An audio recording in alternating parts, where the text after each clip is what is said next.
that goes, so let's go, that's straight heat. Ain't no chillin' around here. Back that back, Nat chins, how we feelin' around here? Got my whole squad in the building around here. If my name ain't on it, then I really don't care. Come on. 3-point stance, we advance. Ball in my hands, I don't take no chance. Touchdown dance, that's my jam. No hot takes, this is nothing but rants. Nothing but rants. Nothing but rants.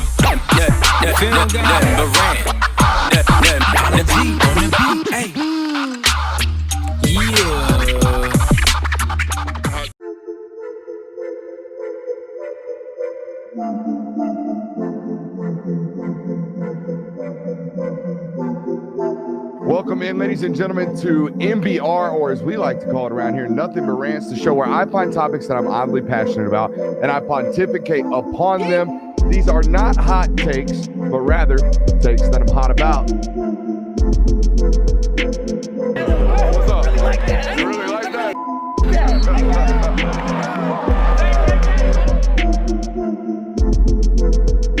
Let's shut up and grind some tape.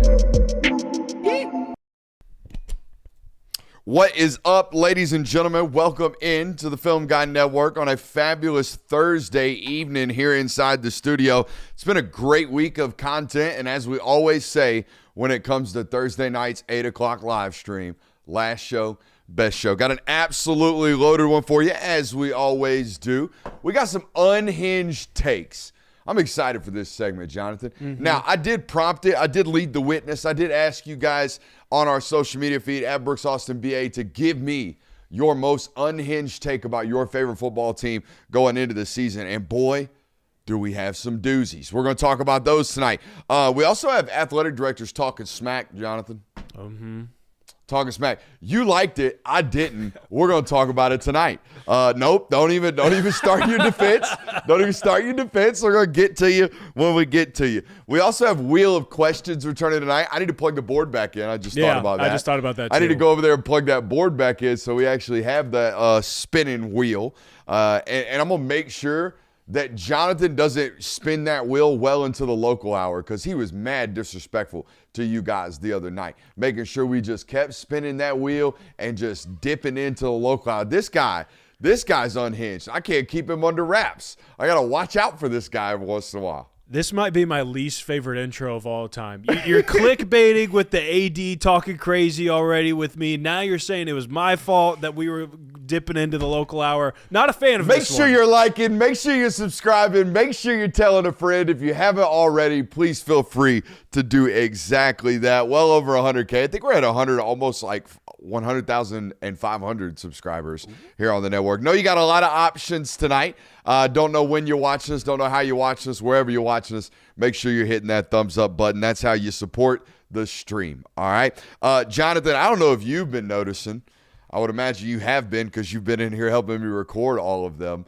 But we've been dumping the clip on quarterback film studies. Have you been enjoying these? Yeah, I have. You know, anytime we get this is like a signature of one of the many signatures of football's back. When we start doing these, when tape gets broke down, it's a sign. And not to mention that's the plan around here. We always want to introduce you to our ball knowledge and what we care about most, which is the actual football. We enjoy doing this microphone stuff. We enjoy standing behind this microphone, giving takes, giving opinions, doing all that good stuff.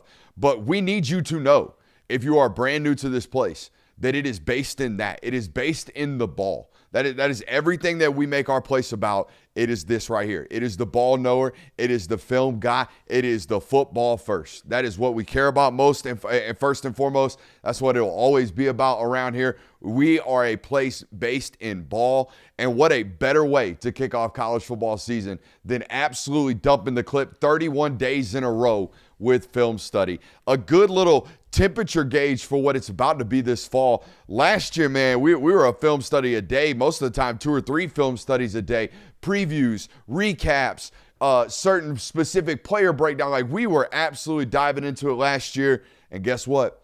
We're going right off the diving board deep into it again this year. Super excited to do exactly that. Let's recap the week's worth of film studies, shall we? Let's do it. So this week we've unleashed, first of all, it was, let's see if I can do this off the top of my head. It was Trinidad, it was Camario Taylor, it was CJ Carr, and then Kevin Jennings, John Mateer, Drew Mestemaker.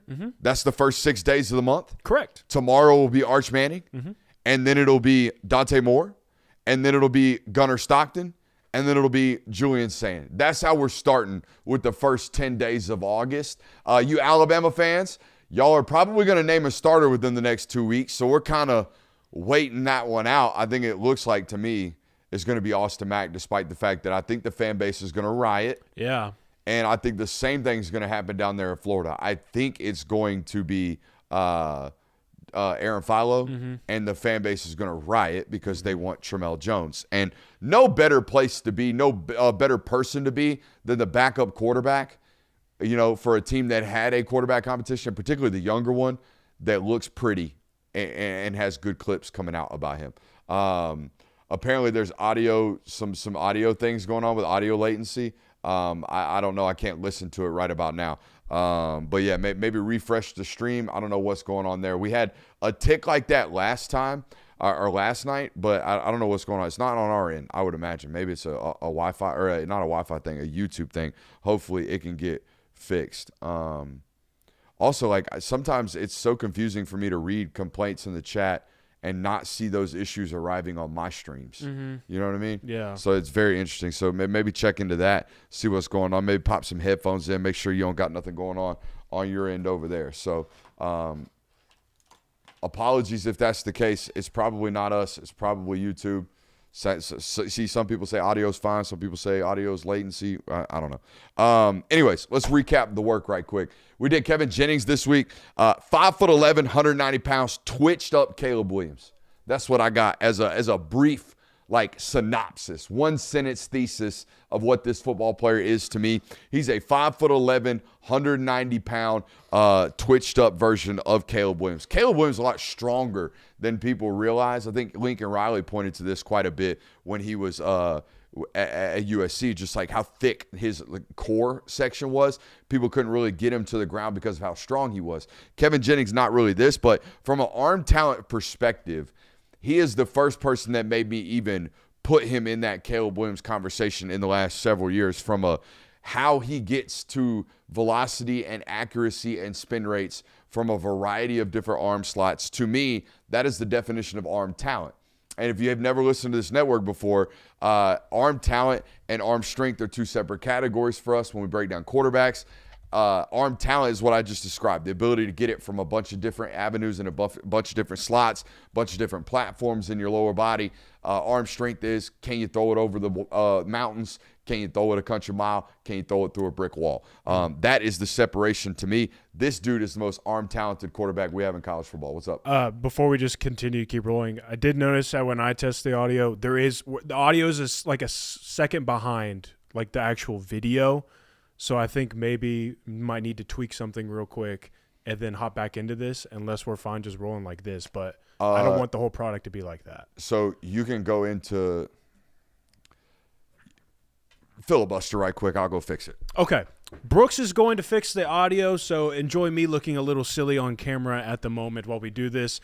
I think for me, someone that is a student of the game still, as I continue to sit in here doing film studies with Brooks and continue to learn ball, I think one of the things that you really notice, like when you just isolate things going into a film study, typically during the season, we try and find themes that we're trying to pay attention to as to maybe why a football team lost a game or maybe why a team won a game. But when you go into these quarterback studies and we just isolate Arch Manning, like for example, or we isolate just Drew Messemaker, it really allows you to just take in the raw ability, kind of ignore everything else that's going on. We're not paying attention to the offensive line. We don't have anything else involved. We're just watching passing clips of these guys cutting it loose. I think it really allows you to take in the raw ability of these players and really break things down of just how talented they are, or really find their strengths, maybe really find their weaknesses, and kind of dive deeper into, hey, this isn't working for him. Well, let's try and figure that out. Is his front leg locked out, or is his balance knocked off? Things like that. I think that's what I enjoy the most about just doing these personalized breakdowns, if you will, is it gives you an in-depth view of just these players. Like for the Arch Manning one, you really do get to discover that, hey, Arch Manning really wasn't playing all that bad last season. It was just more so the pieces around him. Now it looks like the whole entire camera has froze on us. Oh. So that's nice. Okay. Keep going. Okay. I'll I'll keep going. I was talking about Arch Manning. So yeah, like you'll notice this when we release this one tomorrow for Arch Manning about, people were very critical of him and how he played last year, didn't live up to the hype, didn't live up to the Arch Manning name, all the good stuff like that. But then it's like, well, his offensive line wasn't executing. There were drop passes, and then he also had this injury. So there were so many things involved with maybe why Arch didn't put up the numbers that he wanted to and why Texas wasn't as efficient as they wanted to be on offense, on top of not being able to run the ball. If those things get fixed, then I think you will see the ultimate ceiling of Arch Manning. And then you also see, maybe it didn't work out to the best ability at college, but when he gets to the NFL, I think a lot of those things are going to get cleaned up. Or at least you have the confidence that if he's not surrounded by some great parts, Arch Manning is still going to be competing his balls off. He's still going to be playing great football. There's so many other things, intricacies that come into the game of football that it's so hard dependent on just one person. So doing these quarterback breakdowns, it really opens your eyes to a lot more things and kind of just lets you sit back and enjoy and take what the quarterback is, where the player is at face value, and not be too critical, if you will. But, you'll see Brooks gets a little heated during the Arch Manning breakdown because he doesn't like bad offensive line play, and there are certainly some moments of that. So I've really enjoyed that. Throughout this. Still bugging? Yeah, it's still delayed a half second, which if I were a viewer, it would piss me the hell off. Yeah. I'm not going to lie. Keep talking. Let me see if I can. This is your chance to be a solo artist, so let's see how good you are. Yeah, you know what? Since Brooks wanted to clickbait me in the intro of today's show talking about Purdue's athletic director and how I like the comments that he made, I'm going to go ahead and defend myself a little bit. So let me get this full quote for you real quick. And so if you didn't know, Purdue had the introductory press conference for their athletic director today. And in the midst of giving his little welcome in, glad to be here, in the midst of those comments, he goes on to say, "We are here to win championships. If you don't want to win championships, go to Indiana." Now, obviously, he's being flamed, and rightfully so, because Indiana just came off of a national championship in college football last year. So they do win championships at Indiana. There's no denying that. And I understand that the amount of championships that have been won at Purdue compared to Indiana over the program's history across all sports, Indiana outsways them by a good margin. But I personally didn't have that much of a problem with it because Indiana, Purdue are rivals. I don't mind throwing a little shade over at another program that is one of your biggest rivals. I have no issue with that. So that was what I was saying with, I didn't actually hate it all that much. I was actually kind of here for it a little bit. But that being said, I do understand why people have an issue with this because of the recent history. And also, it's one thing to say, oh, Indiana sucks, we don't like them. In fact, we hate them, unlike what Kyle Whittingham was willing to say about Ohio State in that rivalry of, hey, we don't need hatred. We don't need hatred for this rivalry to be great, okay? I don't hate them. Bull crap. You hate them. You should hate Ohio State if you're the head coach at Michigan. Oh, I thought you were going to say something real quick. You should hate them, but I don't know. I just thought it was kind of like you're the athletic director of Purdue, throw some shots over at Indiana, even though maybe it didn't match up to what the recent history says. I just thought it was in some good fun, and, maybe people are reading into it a little bit too much. But I understand the outrage behind it and why it definitely was a little goofy. Do you know sign language? No. All right, well, try to figure out some sign language right quick. The only option I have right now, I don't want to delete streams and start over. Mm-hmm. I'm going to remove the audio source right quick, see if I can add it back and see if that fixes it. Okay. Ooh, I know. So sign.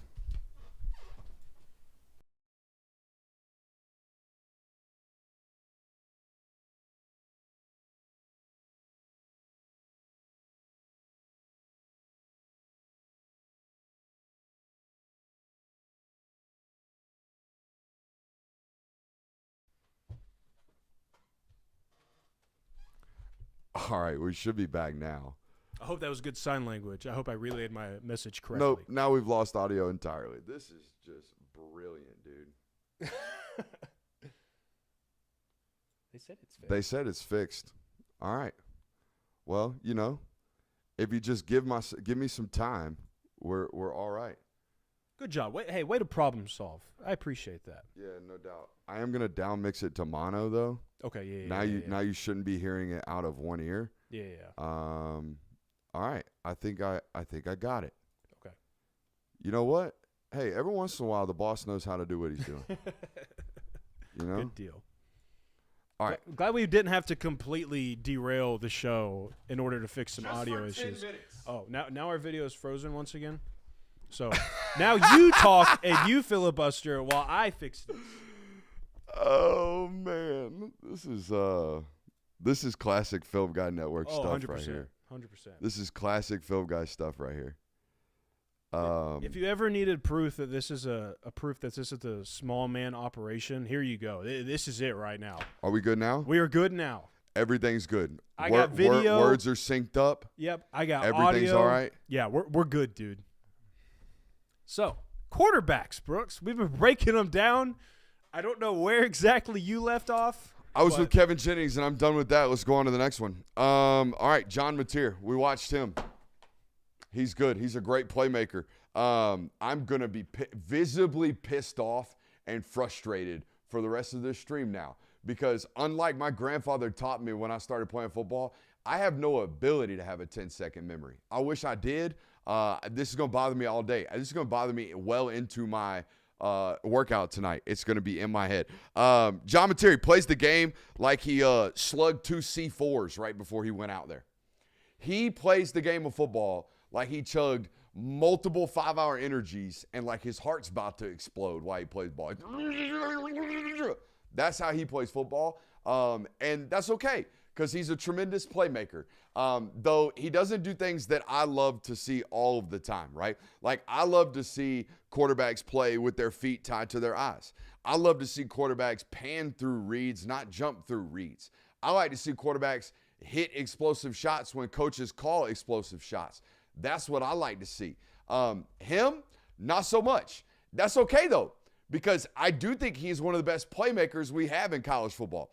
He's certainly one of the hardest quarterbacks to tackle that we have in this sport. He's certainly one of the best runners of the football that we have in this sport. He certainly is one of the best extenders of the play that we have in this sport.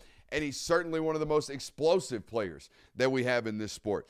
But my God, if he ever learns to play the position at a really, really high rate, that dude's going to be unstoppable. He's going to be absolutely unstoppable. And he had all those problems last year and still managed to win 10 football games, even with a bum thumb. So I'm bullish on what it's ultimately going to be. But here's the deal. Like the first play we have on the film study, the first play of the football game against Alabama, it is so clear and obvious to anybody watching the tape. They called that play to get the ball to Isaiah Satanga for a 75-yard touchdown, and by God, they had it. I would imagine Ben Arbuckle throws his headset in the air 4 or 5 times a game thinking it was there. And to have that as a coordinator, to see that on film, I would imagine that's really, really frustrating. And I would imagine they go over this stuff, and they had this stuff at Washington. We saw it on the Washington State tape where it's like, dude, it's right there. There's a touchdown right there. Just, nope, I'm going to run around. I'm going to hang out here. I'm going to do whatever I want, and then I'm going to make a play. Well, why don't you just make the play that we called? That would be nice. But, hey, again, would live with it because he's one of the best playmakers that we have in college football. The Mestermaker study ended up turning into a Wyatt Young study both times. That Wyatt Young dude is an absolute freak show. Now, he don't look like a freak show. He looks like Wes Welker. White slot receiver. Gritty, tough, hard to tackle, sure hands, like a quarterback's insurance policy. Yes. That's what he is. But, man, I think he's going to translate to the Division I Power 4 level at an extremely high rate. I think Mestermaker, you tweeted it out today, I think Mestermaker is a pro. He is going to get drafted like one. He's massive. He's athletic. He rips the laces off the football. He throws the deep ball with touch and accuracy. That is NFL. That is NFL pedigree. That is NFL requirements. That is what it looks like. I think he's going to get bumped up into first-round draft talks towards the end of the year. Love their offense as well out there in North Texas coming to Oklahoma State.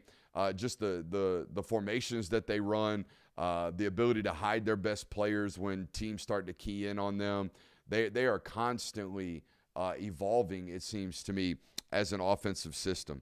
You want the Arch Manning preview? Yeah, let's do it. Makes me mad every time I watch it. Yeah.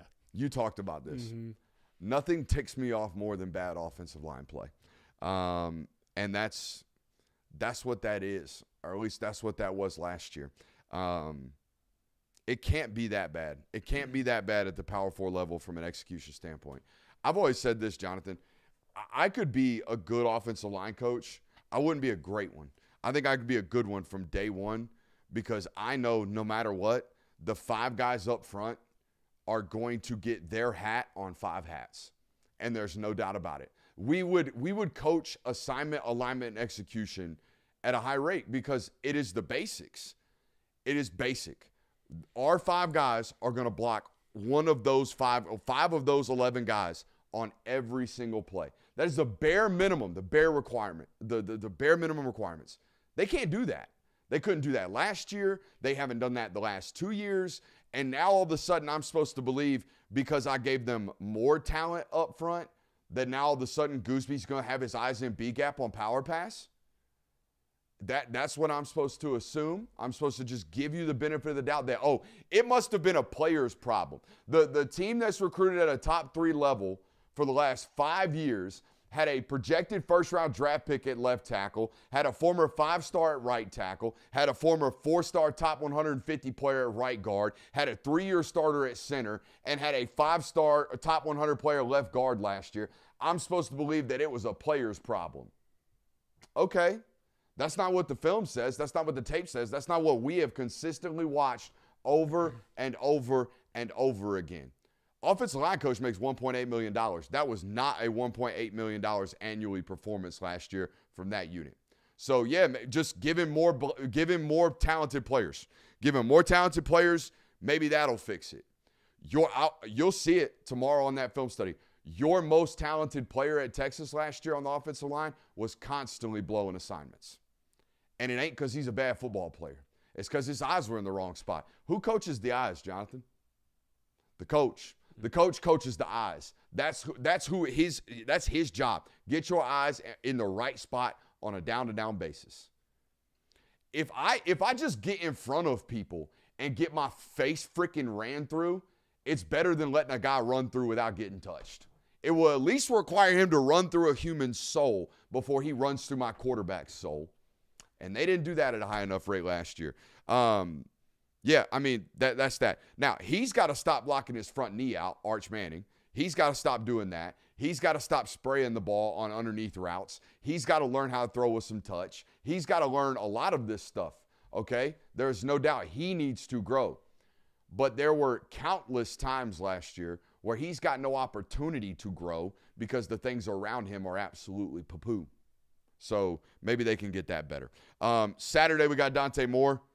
Sunday, we got Gunnar Stockton.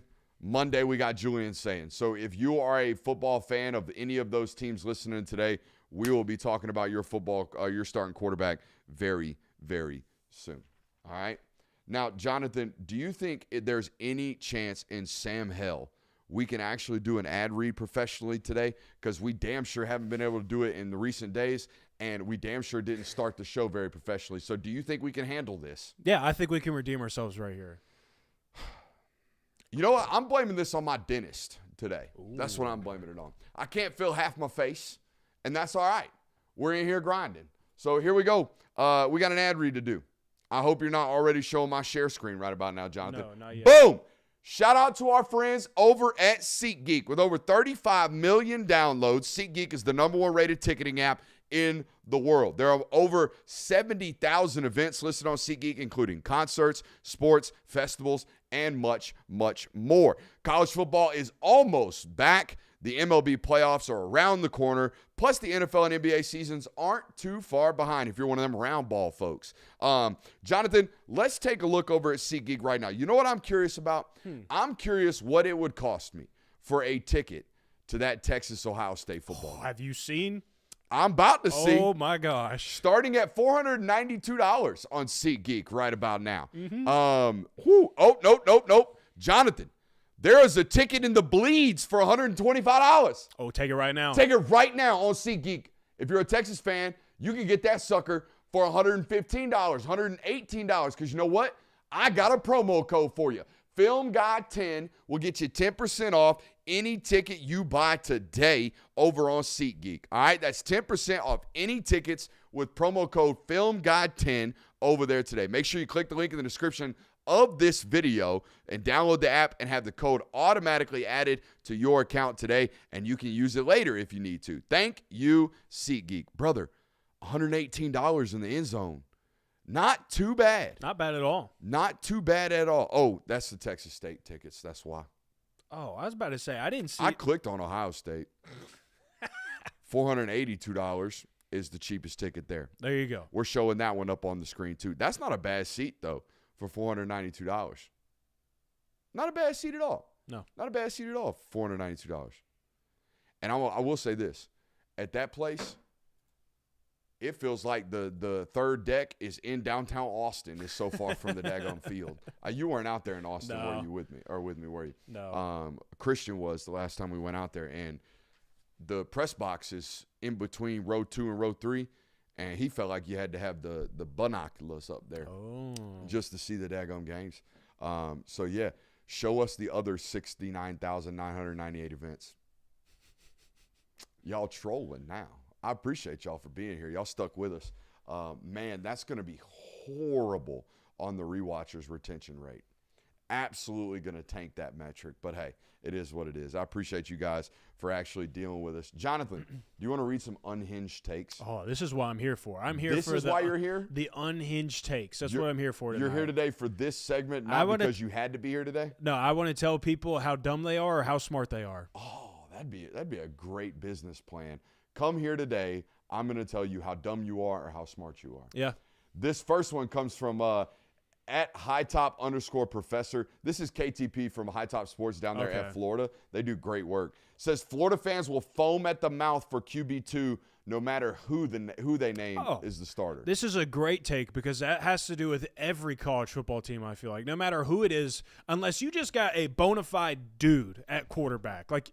Yeah, I don't think they're going to be clamoring for Diabell out there at Texas this year. And I don't South Carolina's not sitting here I know we got Lenore Sellers, but man, have you seen what we got behind him? Can't wait for that to happen. No, you're excited about Lenore Sellers, but I think it's going to be the case for I should say that's the case for any school that goes through a quarterback battle. Tennessee fans are going to be disappointed one way or another, or at least some of them, depending on if they choose Faison Brandon or George McIntyre. Some Alabama fans are going to be disappointed no matter what. Florida fans are going to be disappointed no matter what. That's just how it goes with quarterback battles. Jonathan, not a Cutter Woods believer. Couldn't be me. Could not be me. Whatever. I'm not even going to defend myself right now. Why not? I was going to say, I almost said Cutter Woods, but then I pulled back a little bit. I don't think that's his name, but I should have known. That is should have his stuck name. to my senses. He'd be Cutter in the football. Mm-hmm. Yeah, shout out to KTP. We love those folks over at High Top Sports. They're very, very welcoming to our content. By the way, do you think John Mateer would melt the cup? This one comes from Michael Mahoney at Jalen Petrie. Emmett Mosley is the second best receiver on the team. Obviously, talking about Texas. Mm-hmm. I don't care who is one, but he is two, in my opinion. I think it's a base take, all right, because Emmett Mosley is a really good football player. And I think Cam Coleman is going to take over such a role that Ryan Wingo, and we talked about this in the film study, not to be a spoiler, I do think Ryan Wingo becomes almost like a designated yak guy. Because to be 100% honest, the hands haven't been all that trustworthy, but we've had to continue to use him as an X at Texas because we didn't have one. Yeah. Now you do. So, and I think Emmett Mosley becomes the Z, and Ryan Wingo now becomes the, hey, we need a screen pass. Good luck tackling this monstrosity. Because that's what he is. He is a yak guy. He is not a go-get-it guy. Mm-hmm. Yeah, so I think it's a base take. Yeah, I mean, it's just safely assuming that Cam Coleman is wide receiver one, automatically. He's plugged into that offense. He'll be number one. Who's number two? Whether it's Ryan Wingo or it is Emmett Mosley or somebody else on that roster, you're going to be fine. But, yeah, I'd agree with you. Pretty based. Don't have too strong of an opinion on that one. By the way, we have a return of one of some people in the chat's favorite segment tonight. Better stay locked in for that one. Better stay locked in for that one. Let's see here. Auburn going to average 200 rushing yards per game between Byron Brown, Jeremiah Cobb, Mabson, and Washington. So these are three running backs and Byron Brown. I think Byron Brown's going to average 60 yards rushing a game, period. if they can keep him upright and not get sacked. Sack totals, counting against rushing yards, I've always hated it. Yeah, I just think it should be a separate category. Maybe take it out of your total yards of offense. I think that's what it should be. Shouldn't be counted against your rushing totals. Yeah, especially because it's not necessarily always on the quarterback when he gets sacked. So I don't know why you have to dock his numbers for that all the time. So I just looked it up. If Auburn had rushed for over 200 yards last season, they would have ranked inside of the top 17 rushing offenses in college football. So it's really not that unhinged. It's kind of where was Tennessee at? Tennessee's been over 200 yards rushing since Heupel's been there, right? And Mississippi State ran the football like relatively well last year, didn't they? Tennessee ranked 51st in the country last year for rushing offense. Really? Yeah. They averaged 171 yards on the ground. So for that reason, I'm going to say probably not. However, I would say Byron Brown's the best rushing quarterback that they've had between the two. We should contextualize that for people like, why are they talking about Tennessee and Mississippi State when talking about Auburn? Why choice? Yeah. That's why we're talking about that. They run relatively similar offenses that are predicated off of running the football. Where was Mississippi State at last year? Because I know they had multiple games where they had almost 50 damn rushing attempts. 67th. Huh. Where was USF? I'm really making stats guy over there do some work. USF was 13th. Okay. So there's some legs to that. And USF, the only one of those three that actually had a mobile threat at the quarterback position. Right. Mississippi State this year will be totally different. But I think that's the point ultimately to make. Wide choice plus Byron Brown might be able to run the football.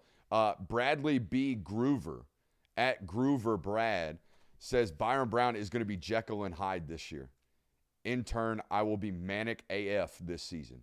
So for those who don't know the Jekyll and Hyde reference, because I had to think about it for a second, that means he's going to be great and horrible. Yeah. He's going to be great and horrible, leading to very manic, depressive states of college football on Saturdays. I think it's fair to say, Byron Brown was great for USF as a quarterback. He gave a lot of teams a lot of problems, Power 4 opponents, that is.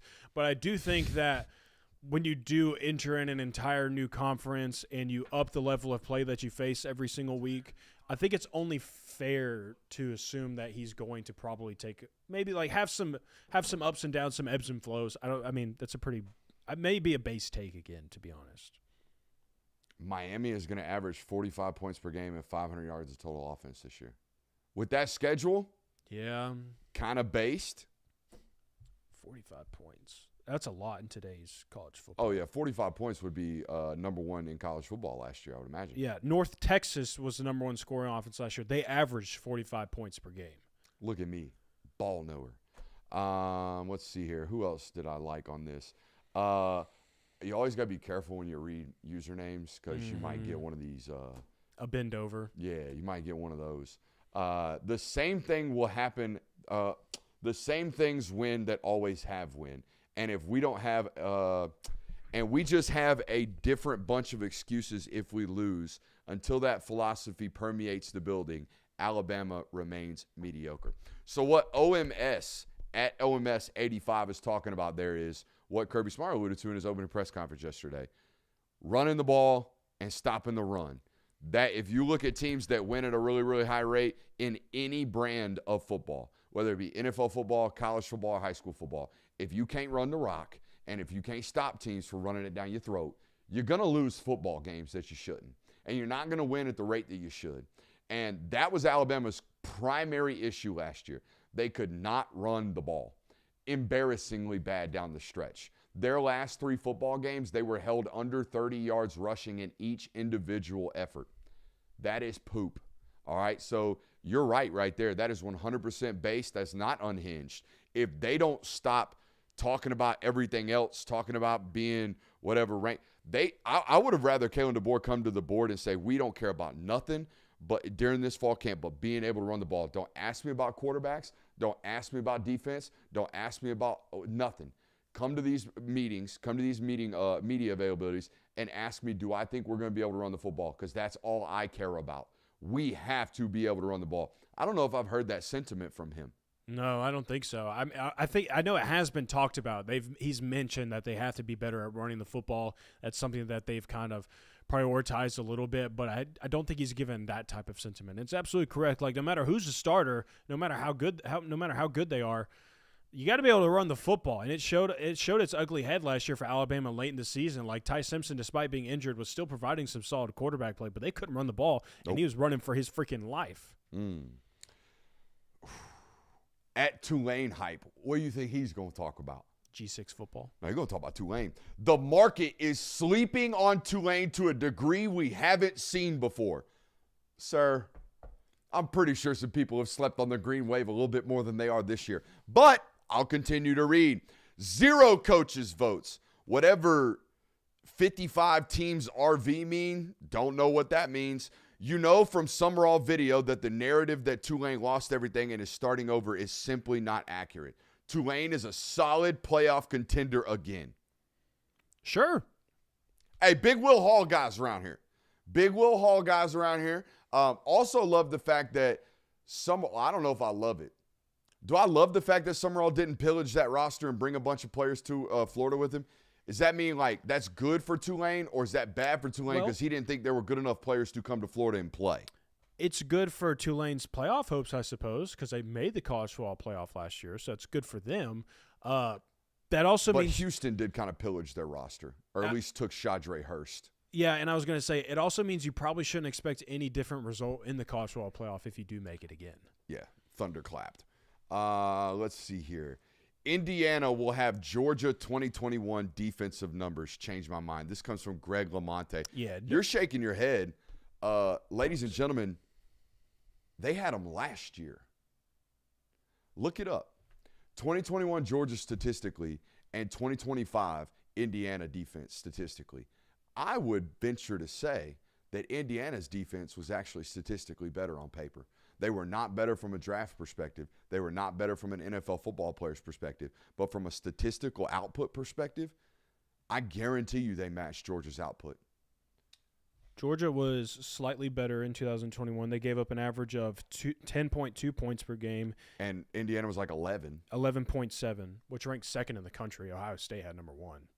That's what I'm saying. Like, they were historically great on the defensive side of the football last year. And I think everyone, just because their quarterback won the Heisman, didn't really pay attention to how they won football games. Guys, and I've said this over and over again this offseason, they could have scored 26 points per game and went 16-0 last year. What would that 26 points per game, that would make them like the 95th best offense in the sport? Yeah, I mean, I can look and at they it would have been real quick, 16-0. but That's how great their defense was last year.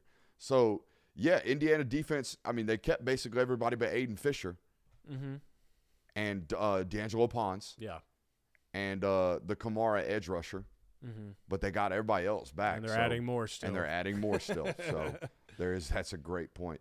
Faison Brandon is the best quarterback in the SEC already. That's unhinged. Come on, guys. That is absolutely unhinged.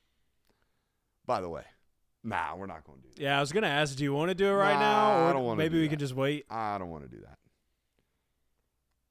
I'm gonna look something up though. I'm gonna look something up just real quick. Okay. Brooks is researching right now. But yeah, I want to know what he was listed at, because here's the deal. In high school football, he came out listed as 6'4", 200 pounds. And they say he's 6'4", 215 now. Solid. Solid weight gain. But they're acting like this dude did a Mateer level offseason like build around his body. He's been big. Yeah, 100%.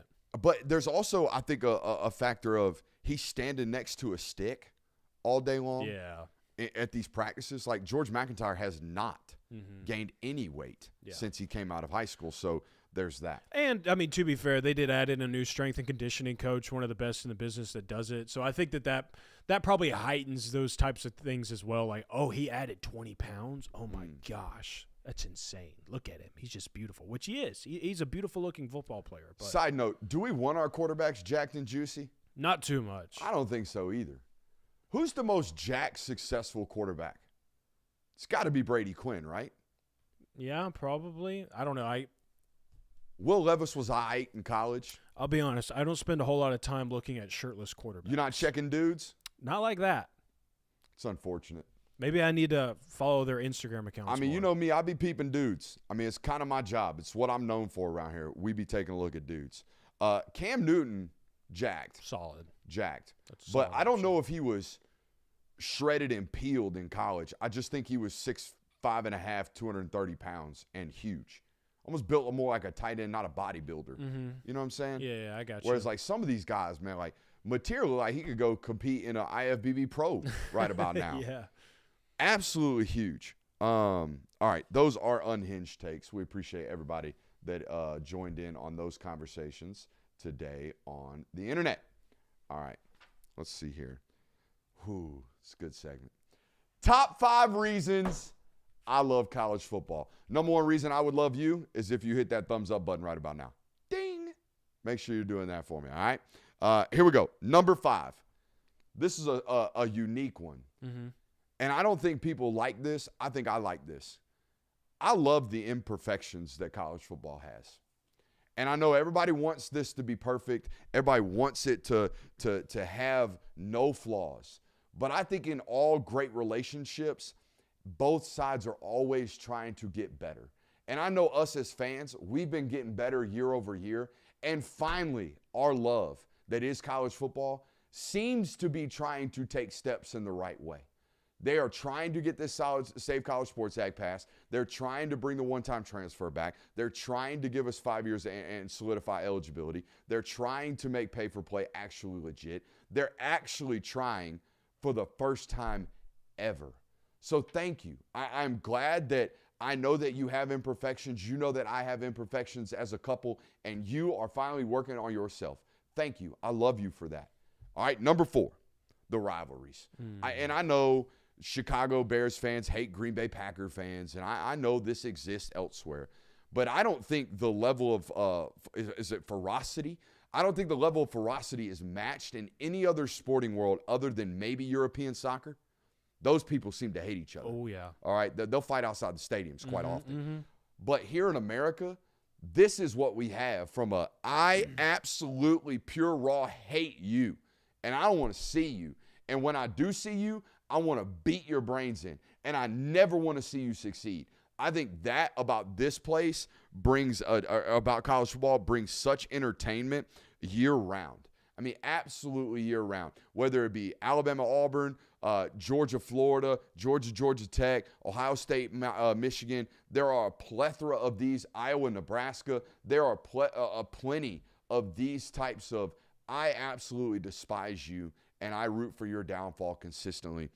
Hell, it's even gotten so bad now, there seems to be conference rivalries between the SEC and the Big Ten because everybody, right? Everybody loves their school and loves their program. Amen.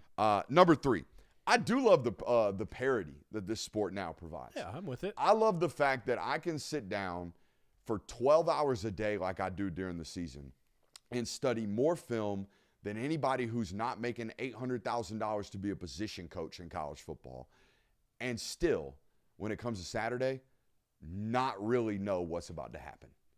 I think that is awesome. Yeah. I think that provides a level of not only unpredictability, but constantly on the edge of your seat. Like, especially early on in football games before it seems like we know which way it's going to go. For sure. There's always this constant, like, I don't really know, man. They might get them today. I think that is beautiful about this sport. It has really become, and it's what the NFL sold itself on, right? The any given Sunday method. It has really become any given Saturday. I love that about this sport. Number 2 is obvious. The fans are far more passionate about this sport than we have in any other line of American sports. I've said this on multiple podcasts. I've said this on my platform. I don't think what we do, the way we do it, the education of football in and of itself, I don't think it would work in any other thing but college football. I know it wouldn't work in NFL football. I don't think NFL football fans care to know why their team sucks. I just think they want to talk about how their team sucks and look at their fantasy roster. That's all those fans care about. But you guys spend year round coming to this place watching film studies going, why? Asking why. Whereas most of the time in other lines of sporting worlds, you just like the what happened today? And then you get the news and you get the notes, and that's the end of that. Number 1, completely unmatched outside of any sport in America as well. The vibes inside the stadium on Saturdays, the bands, the college football towns, the tailgating scenes, the loud, just the general loudness of college football games. I think I've been to one professional football game in the last 15 years, and it was miserable. Yeah. It was miserable. No one was there to watch the game. There's too much at these NFL stadiums. There's too much crap to do. Oh, this is the only Chick-fil-A that's open on Sundays. Oh my God, there's a Harrah's Casino inside the stadium. There's just way too much stuff to do at these other places except sit your butt in that seat and stand up and scream your damn head off for 4 quarters. Amen. That's what we love about this place. Amen. Amen. I share a lot of the same sentiment as you do on these. Copycat. Well, it's actually a very different list, so I didn't copycat you. Had my list in first, actually. So, number 5, the build-up every week. Every single week of college football, as soon as the weekend ends, as soon as you're done listening to Sunday Reactions with Brooks, you start building up for the next week. You start focusing on the next opponent. And when you're watching TV throughout the week, you get the little previews of so-and-so versus so-and-so, 3 p.m. on ABC or on Fox, like whatever, big noon kickoff, all this stuff. And, like, as the week builds, the intensity builds, and then it finally ends after they give their picks on College Game Day. Like, the entire build-up to every single college football weekend, I can't explain it any other way. I don't think it's shared amongst any other sport. I think it's so unique to this one. Number 4 on my list, it's the only thing that could make me watch TV for 12 hours straight. Like, there's nothing else on television that could, from noon until midnight tonight, I'm going to sit here in front of my TV and watch football all day. It's the only product. Like NFL, I'll watch my Falcons. I'll tap out after that. Baseball, I'll watch the Braves. I'll tap out of anything else. Maybe catch a Sunday night baseball game every now and then. NBA, I'll just watch this is the only sport that will consume my entire day because I love it so much. Number 3, you talked about it. The atmospheres are unmatched. Like, honestly, what has opened my eyes more and more as I've gone to more stadiums over the past few years and gone to some road games, visited some other places, even if it's not ranked as one of the best venues in college football, I think that, like Kroger, for example, the home of the Kentucky Wildcats, I thought it was a great atmosphere when I was up there. I thought it was incredible. Hello. I thought they put on a good product, but nobody wants to talk about, hey, Kentucky's got one of the best atmospheres, because they probably don't, but everywhere you go, the atmosphere is just so unique and awesome. Number 2, it blocks out all the noise. Saturdays in the fall, no matter what you got going on in your life, no matter what the sport is at, like the state of the sport, you don't focus on NIL, you don't focus on the Save College Sports Act or anything like that. When it is Saturdays in the fall, you're focused on rooting for your team, and that's the only thing that matters. That game that you're watching is the only thing that matters. You're not thinking about anything else, and everybody needs an escape, and college football is certainly one of my escapes. And then number 1, it's so nostalgic for me. I've grown up watching college football. I grew up watching it with my dad and friends in our backyard around a campfire. It is so, like, when I smell a fire, I think of college football. When I go to Sanford Stadium, I just think about all the memories I have of watching Georgia, being a kid, going to that university, the moments I had as a student. Anytime I go to any college football game, I just get so nostalgic about it because this is what my biggest passion is when it comes to sport. It is college football, and it just gives me good feelings every time I'm around it. No matter where it is, no matter who's playing, I just love it because it brings back – I have so many great memories in my life that are connected to it. Solid list there, Thank Jonathan. The core memory I have about college football growing up was sitting out by the outdoor bar with my dad and his ability to channel surf. That dude, because this is before the quad box, this is before YouTube TV, this is before all this stuff. This is before it was normal nomenclature to have 5 TVs wherever you were watching college football, like we have in this studio. But my dad's ability to be like, that game's going to commercial and immediately flip over and go right to the next one and not miss a beat. And then midway through the drive of a 14-point game, he's like, the other game's back. And then he'll flip back over and just, sure as you know what, here comes Chris Fowler. And we're back. Miami's got the football. And it's like, dude, you're a wizard. How do you do this? Yeah. It was just years of channel surfing. Yeah. It was years of channel switching. I share this sentiment so much with my dad. Like, a lost art in the dad world. Dads no longer have to worry about mastering the art of channel surfing, because like you're saying, we have so many options that allow us to watch so many things at once. We don't need it anymore. But man, that is such a core memory. Lyle Austin, the remote GOAT. Shout out. You want to do Wheel of Questions? Yeah, we can do Wheel of Questions. I think we should do Wheel of Questions. All right, let me get that while you're setting that up, the Purdue AD was wilding today. He gets hired, and one of the first thing he gets quoted saying was, "I'm going to tell all of our recruits and all of our players, if you don't want to win a national title, go ahead and go to Indiana." Sir, they just got done winning one. Also, I think the Natty counts like 28-3. Sorry, Falcons fans. Oh, come on. I mean, it is absolutely staggering, the difference between the amount of national championships that Indiana has versus Purdue. We don't have to spend too much time on Purdue, because I'll give $5 to anybody who's an actual Purdue fan listening to us today, because what are you doing absorbing football content right about now? But that got me into some trouble last night. He hasn't showed up to claim his money yet. 910 Cooper, I'm waiting. There's a Venmo waiting around for you. But what was the Purdue guy doing? Look, man, like I said, it's just a rivalry, good old-fashioned hate between two programs. Throw some shades, throw some shots. I don't hate it, to be honest. This sport needs more hatred. More ADs need to hate their biggest rivalry more. That's what I'll say. I mean, all you got to do is throw in an Indiana sucks. You ain't got to talk about national title counts. Top rope, baby. Spin camera 2 over there. Let's get to spinning some wheels. Would you like to explain this all to right, the audience? so here's the deal. Quick? We're in the midst of fall camp. We've got, 15 teams left on the wheel over there? We did like 5 of these the other day. We are going to spin a random wheel over there on that board, and whatever it lands on, we have to tell you the most important questions that these teams have to answer before the season begins. Show them the wheel, Jonathan. Spin that sucker. It is spinning. Who's got better tech than us? Nobody. That's rich coming from how we started today. Florida State. All of them? I was gonna say there's all the questions. Like it's way all the questions. It's way easier to tell you the certainties that I have on that roster than it is to list out the questions that I have about them.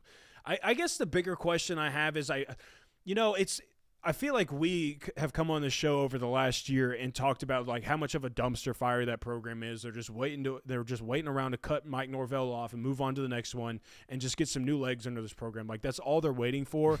But I feel like the more Florida State fans that we run into or that I run into on social media, it kind of differs. Like some people actually seem to still have some belief that this program is going to get it back and it might be Mike Norvell who does it. But I still feel like they're just kind of a sitting duck at the moment. People are wondering what the Mr. Krabs photo is. Will you take camera 3 and bump it just a little bit left so they can actually see this? That is Mr. Krabs in a very notorious Biggie Smalls photo. It's just Mr. Krabs as Biggie Smalls doing a money spread. Lovely. That's what that is.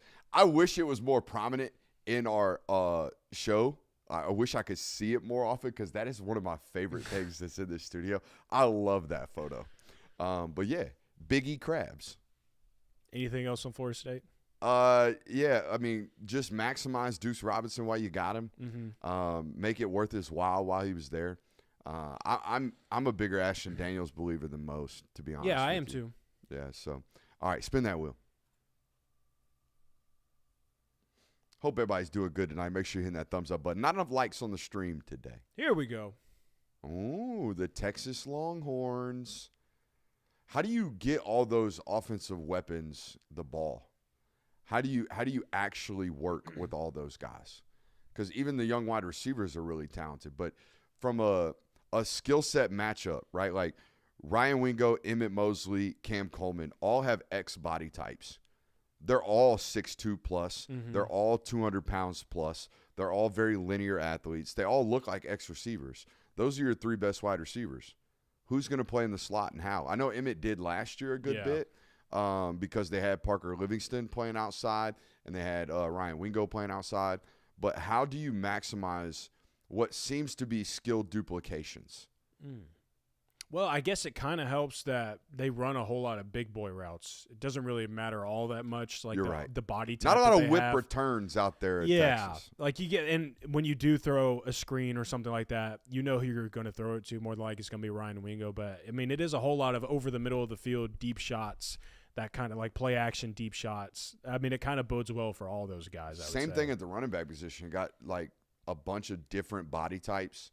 From Hollywood Smothers at like 5'11", 205 to Raleek Brown at like 5'9", 205 to the two freshmen who are combined 12'6", 500 pounds. It seems like the two young backs that they have are huge. So, yeah, very curious to see how they get all those guys working in line together. Continuity is going to be very important early on in the season. I mean, they don't get to walk into this thing. Yeah. They get Ohio State week 2 at home. So, curious about that. Same thing defensively, like how much different does that feel now that Muschamp is there? Are they a more physical football team? How do we squeeze everything we can out of the last year of Colin Simmons before he's a top 7 pick? Yeah, and I really put my focus for Texas's defense on the secondary because that was really the biggest thing to me when watching them last year was that's where they were lacking the most, in my opinion, was what they had in the secondary. It just wasn't meshing well for them. They weren't able to tackle all that well. They didn't cover all that well either. And Muschamp, obviously, we expect him to kind of create an uptick for this defense, but that is a defensive back guy. Like, that is one of his bags as a defensive coordinator. Like, how much of an uptick do we get there by hiring Will Muschamp? Hopefully they can get off to a faster start than this stream. Spin that wheel. A couple more of these, all right? Ole Miss. Looks like we got the Ole Miss Rebels.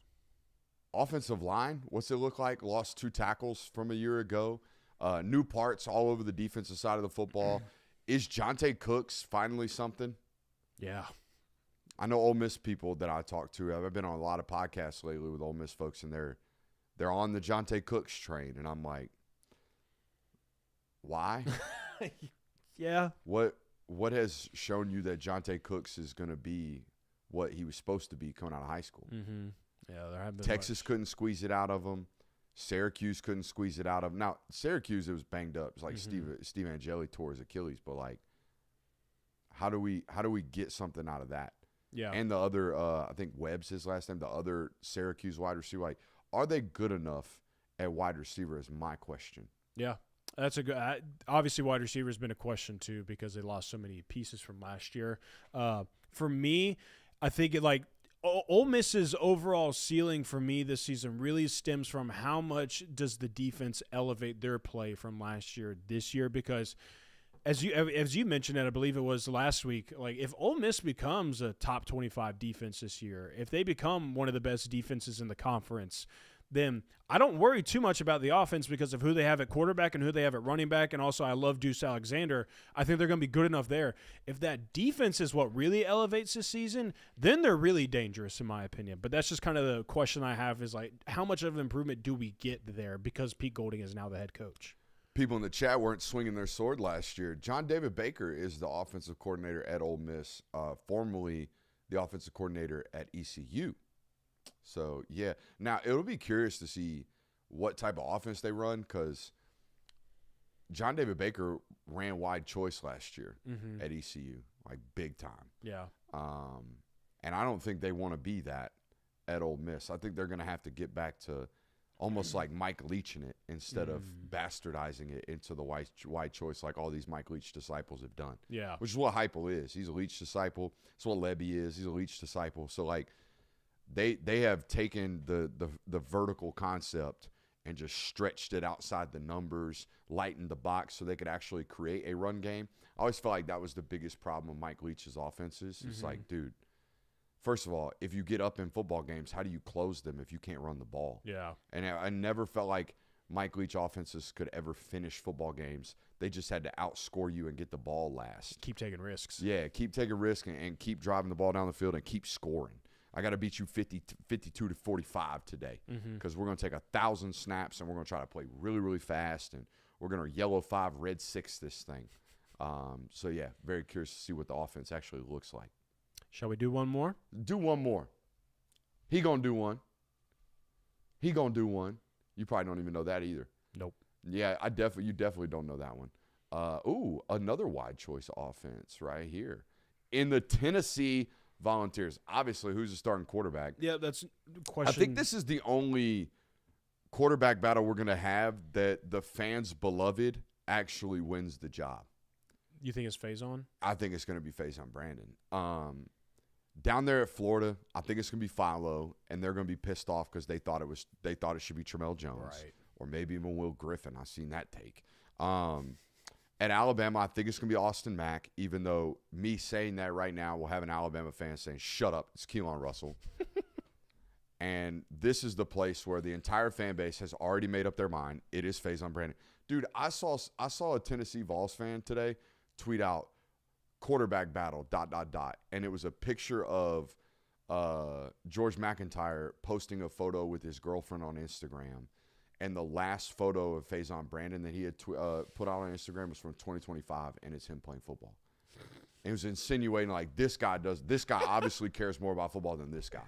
Man. Like, that's how far it's gone in that fan base already, where they're so far down the road, it's Faison Brandon time, which I think he's going to win the job. Yeah. I get it. There's a lot to love about Faison Brandon, especially when all you really have to go off of, because Tennessee didn't do a stereotypical spring game this year. So really all you have to go off of both of these players, George McIntyre, I know he's gotten some playing time over the past couple of seasons, but all you really have to go off of is what do these guys look like in photos and in the clips that we see on Twitter from the media. Like, that's really what you can go off of. And so it kind of steers the narrative in a certain direction for sure. I do love how nowadays when a media member that doesn't do it the way that we do it, like from a football film standpoint, like ball knower standpoint, just like makes a take, and then they start getting lambasted about the take, they'll tag me in the comments and go, "What you think?" in hopes that I'm on their side. You just leave it be usually? Yeah, most of the time. Most of the time I do not respond because I don't want them to – either way, I don't want them to – yeah. You don't want to make – It's happened. It's a good thing. I like that it happens. It's like, hey, this guy knows ball. Maybe I can get him to confirm my take, and then everybody knows that I know ball. Like that's a good thing to have for our brand. It doesn't make me feel good, though. Yeah, you don't want to maybe down talk someone in this business. Like, you don't want to do that to anybody, you know. So I don't blame you at all there. No. Jonathan. Mm-hmm. We've taken a long time off from this segment. We have. For those of you who are brand new around this place, sometimes I turn orange around here. For those of you who are brand new around this place, okay, we need a little white balance. When I get in front of that board, I say some stuff that might sound a little sus, as the kids say. Might make you say, "Hey, yo, what did he just say?" We like to compile those things every once in a while. And I don't even know how the name Diddyisms got about. But here is the 45th episode of the Diddy Counter. We'll see you on the other side of the break.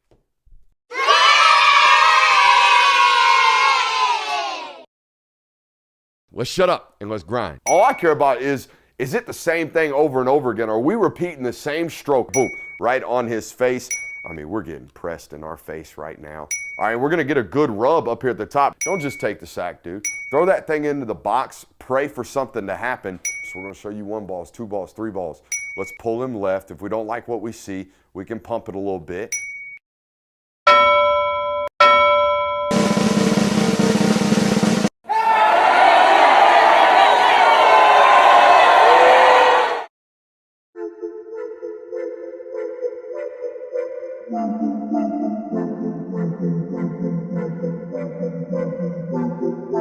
Welcome into Talk the Dog, the show where we find a bone to pick and a take to give.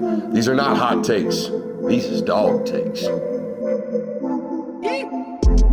Can I talk that dog?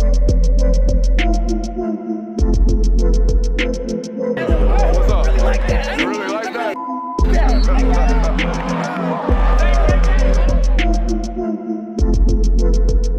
Let's shut up and grind some tape. Honestly, pretty sound life advice, Jonathan. Don't just take a sack. Don't take the sack. Throw that thing into the box. Pray something happens. That's tremendous life advice. You want to know what the funniest thing about you opening the show with that is? So our podcast, for those of you that do not listen on podcast form, I split it up into 2 separate episodes. We have MBR, and then I'll upload a Talk That Dog hour. And I included the Diddy counter in the MBR hour. So people who just listen to the Talk That Dog hour, that is what they're first going to hear from you on today's episode. With no context. None. With no context No whatsoever. context at all. But they'll know. He must have just played Diddy counter. Yeah, now you got to go listen to the MBR. I'm glad that returned. Mm-hmm. Have I told the fact that we have coaches that play that? No, I don't think so. I was baffled by this. So one of my football pilgrimages a couple years ago, I'm sitting in the back of a defensive back room, and every time the coach would say something like, "You can't let him get into your face," the whole room would be like, "Hey, yo, coach. Hey, yo, pause, coach. That's a little bit sus. That's a little bit too much." And this would constantly happen over and over and over again. Every time he was just trying to coach ball up on the board, talking about getting into the box. And everybody's like, "Oh, hey, yo, coach." And it finally got to a point where he was like, "Guys, y'all have no idea how bad it can get." So every Monday, they would start their meetings with Diddy counter as a way to like break the tension in the room. Yeah. And as a way to get everybody, all the kids to laugh. And yes, he played that for them every single Monday all year last year. That's incredible. I love that. That is like the perfect icebreaker for a room full of a bunch of dudes. Like that's it. A bunch of 19 to 23-year-old dudes who are still a little bit immature, where hearing somebody say, "Don't take the sack," is hilarious. I think the worst one I've ever had was probably recently. I think I said something about Hummers in the middle of a film study, and I stopped and I was like, "Oh, dang, Jonathan, that was gonna get us in." Yeah, man, it be happening. Love All it. right, welcome to the local hour. We got a loaded one for you. We got a Vandy preview tonight. We got practice intel for you guys tonight. We got Window Talk UGA edition. We've got Unhinged UGA opinions inbound from our Discord as well. Make sure you hit that thumbs up button. Make sure you're subscribing. Make sure you are telling a friend about this place tonight. Jonathan, I didn't prepare you for this, but I watched Gunner Stockton today. You watched some Gunner. I watched some Gunner Wunna today. I watched the first Ole Miss football game where they scored 43 points. I think he was 25 for 31. It's 6 total incompletions in that football game. Didn't have a single incompletion in the second half, I believe. Yeah, he was absolutely dialed. You know who else was dialed in that football game? You can't say it. Y'all really gonna hate this. Mike Bobo.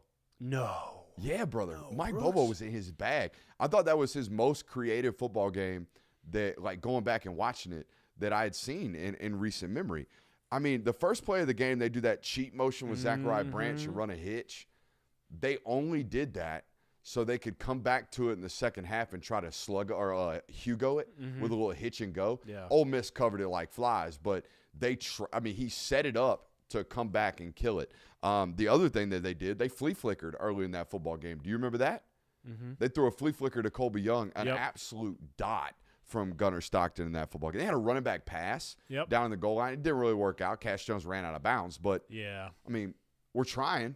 Like y'all say he's boring. Y'all say he's Mr. Screen Pass, which, by the way, that game had 2 Fox touchdowns, fake screen and goes, which I don't know if y'all know this, but you kind of have to set precedents with screen passes in order to get defenses to bite on the screen and go.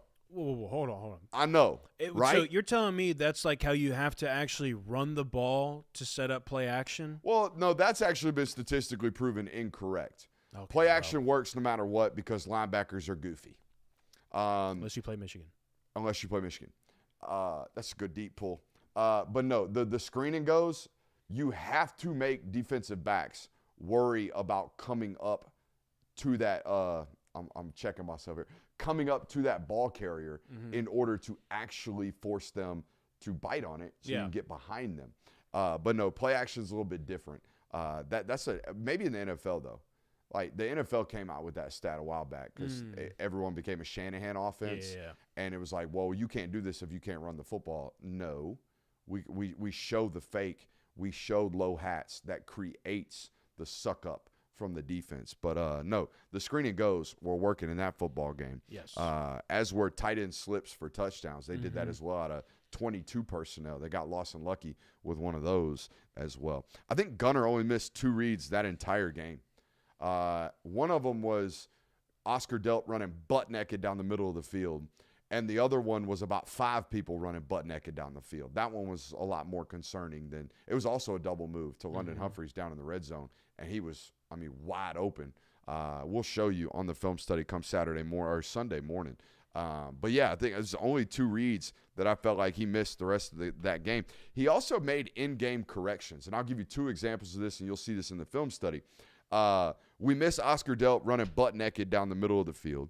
The next series, we come back to a vertical from him against a very similar set, and we rip it. Now, we don't complete it. We throw it a little high, but we actually try. Early on in the football game, they run a screen and go, and Ole Miss covers it relatively well, and he tries to check the ball down to the fake screen, but the nickel, it's taken so long to develop that the nickel has sucked up to the actual screen guy. It's Jacoby White-Helton, and it about goes the other way. Yeah. They do something similar a little bit later where he thinks, okay, maybe I can check it to the swing to the back, and he sees the nickel just buzzing to the flat as hard as he can be, pulls the ball down and picks up 6 yards on 1st and 10, turns it into a 2nd and 4. They run the football and get a first down on the next play, then take a shot on 1st and 10. So his ability to grow not only game to game, week over week, month over month, but that dude was self-critical and self-coaching within singular drives. And I think that says a lot about him and his coachability and his adaptability to continue to grow. Kirby's talked about this. Our Kirby, Vacation Kirby, has talked about this. I still don't know how Josh McCray picked up that first down on 4th and 1. No, I don't either. I watch it over and over again, and I'm like, how did you not go down? You're just a man. You're just a man that wanted to get up out of Brett Bielema's system. That's what you are. No, but Gunner's ability to grow within a game and within a season makes me really bullish on what he's going to do in terms of growth year over year. Because I'm going to show you examples of growth within series, let alone an entire offseason of being the guy and build rapport with my team. I'm super bullish on what we're actually about to see, because there's some quarterbacks we study that are the same. They have the same problems over and over again. They never really develop. They don't change their problems. Their habits are their habits, and they just are who they are.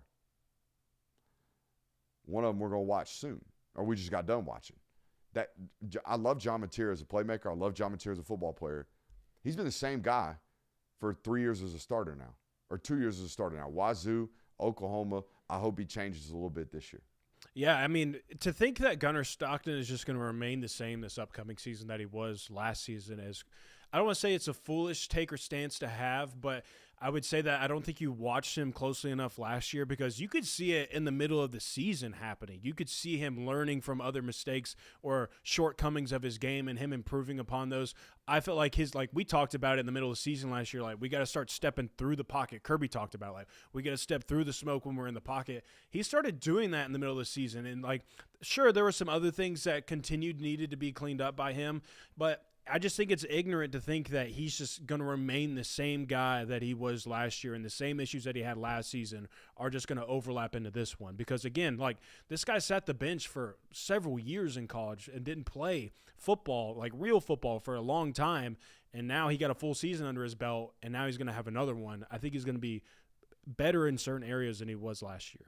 That was a pleasant surprise for you, wasn't it? Yeah, it was. Some Gunner notes here today. Excited to get that film study out to you guys. Excited to record it tomorrow morning with you. You got to come in on a Friday. Yeah. It's all right. Sorry. It's all right. Sorry, Charlotte. It'll be all right. Most underrated players. You want to talk about this? Yeah, let's do this. Let's do this. Kirby or Jonathan. Jonathan, who are the most underrated players? Underrated spice, sour cream. Yeah, I guess that's made someone's list. I don't know who would count that as a spice. Apparently one person would, but the honorable mention of air is hysterical right there. Kirby made the list, not me. I'm just saying. Half a Splenda packet. Yeah. It's Crazy, a great isn't job. it? It's a deep, deep pull right there.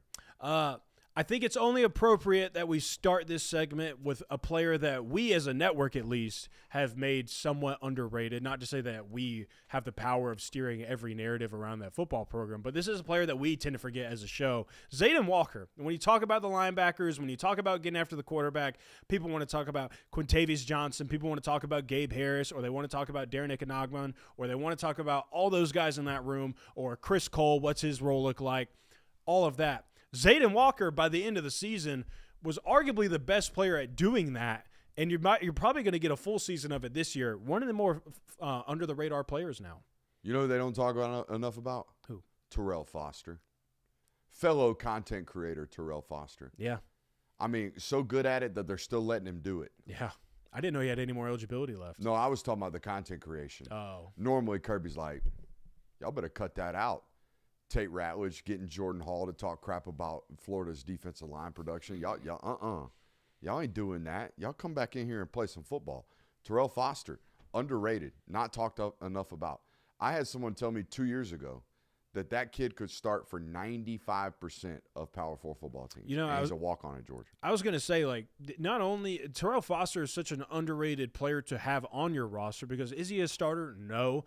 But that guy has sat on the bench at Georgia, could go elsewhere and get better opportunities, I would imagine, at other programs, yet has remained at Georgia, has been satisfied with what his role is at the University of Georgia, got some playing time last year, and he's going to get some more of it this year. Like, having a guy as a backup who has been within your program the last 5 years, has been with Glenn Schumann for the last 5 years, having that as a backup linebacker is such an advantage, in my opinion. I will say this. Shaving your head for 1,000 subs, a little bit low. Yeah. A little bit low of a selling point there, bud. I agreed 1 million was ours. And that will only be the preface to the journey to Turkey to plug my shit back together. You know? It's like the only reason I'll be doing it. I'm so terrified if I shaved my head right now, I just wouldn't come back.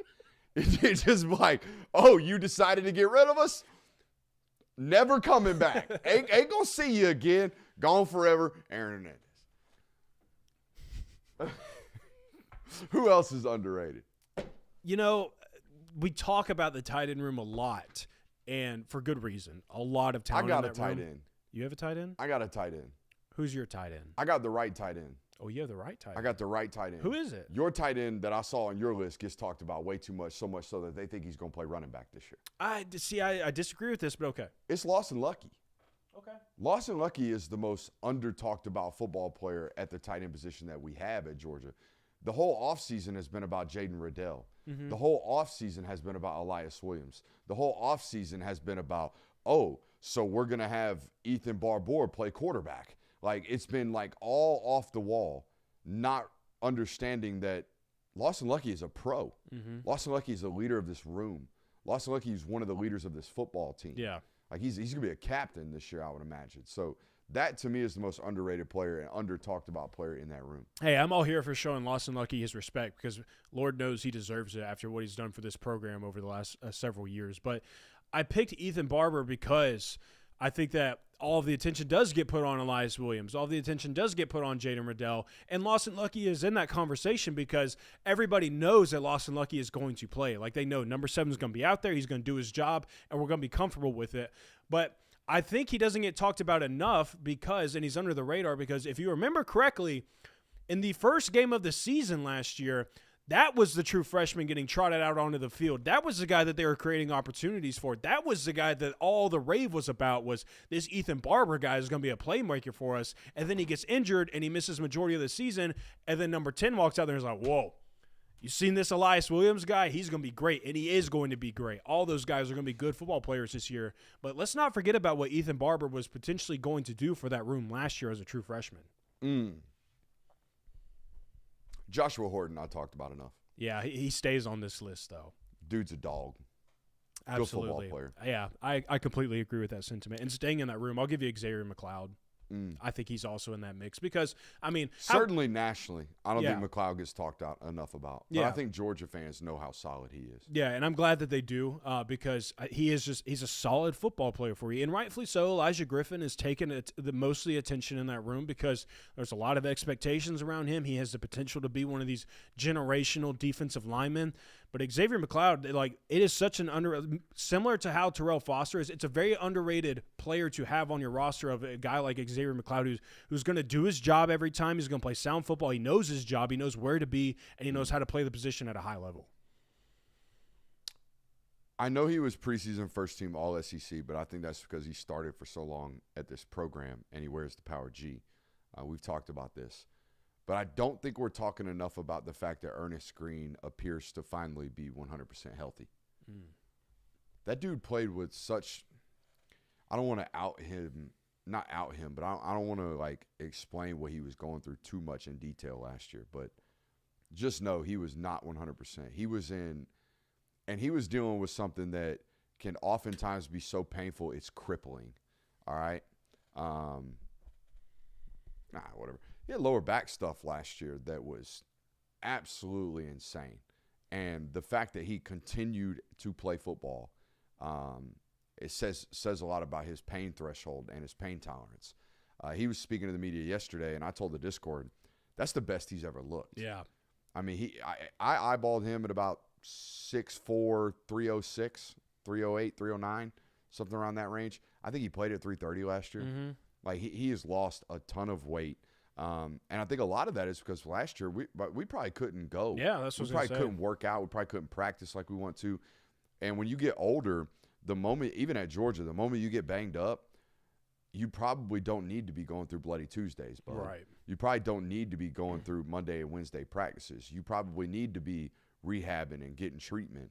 And what that causes is you don't lose the weight that most people lose during the season. Mm-hmm. Most offensive linemen come into camp at their heaviest, and then they get lighter throughout the season until the winter comes, and then they start packing it on like bears. At least that's my experience. I would show up at camp 305 in early, late July. By the end of camp, I was 297. By the end of September, I was down to 290. And then as soon as Thanksgiving came, I was already back up to 305. Because once I stopped sweating, I started gaining weight. That's just the way I was as offensive lineman. I think that's the history of most offensive linemen from my knowledge in football. Go ahead. I was going to pile on with Ernest Green right there. I think too, like, it kind of got overlooked with how well he played last year, even despite what he was dealing with. And a lot of people, like, this happened with both Ernest and Monroe Freeling heading into last season. I'm not sure everybody remembers this, but heading into last season, people were terrified about Georgia's offensive tackle room. Like, people were like, Monroe Freeling's not good enough because of how he played against Notre Dame. Not this place. Yeah, not this place, but Georgia fans were very critical about Monroe Freeling and Ernest Green being the starters last year, not knowing that Monroe Freeling was dealing with injuries at the end of the season, not knowing that Ernest Green was banged up. People were not happy that those were going to be the two options, and both of them ended up playing very well for Georgia last year, Ernest Green included in that. So the idea that he's now healthy and he looks the best that he ever has at Georgia might get even better for him. I think I might have tweeted this. I have a photo of Ernest Green his redshirt freshman year when the Brock Bowers game at Auburn, and they score a touchdown late in that football game, and I take a photo of him coming off the field, and he's got the biggest smile on his face through his face mask. You can see it. Mm-hmm. Last year he's banged up, couldn't play against Auburn. Remember, they're a Ferris wheel over there at right tackle. It's like, okay, Monroe's got the left side, but I mean, I guess we'll throw Bo Hughley out there. Heck, Michael Unak, can you go out there and stand up and not, act like both of your shoes are tied together? Like, it was a revolving door. And they get out of that football game and they win. And I have basically the identical picture of Ernest Green, who didn't get to play in that game because he was hurt. And most of the time, young athletes are moping their way back to the locker room because they didn't get to play. And he's got the biggest smile on his face yet again. And that, to me, is a testament to who that young man is, how it's all about the team all the time.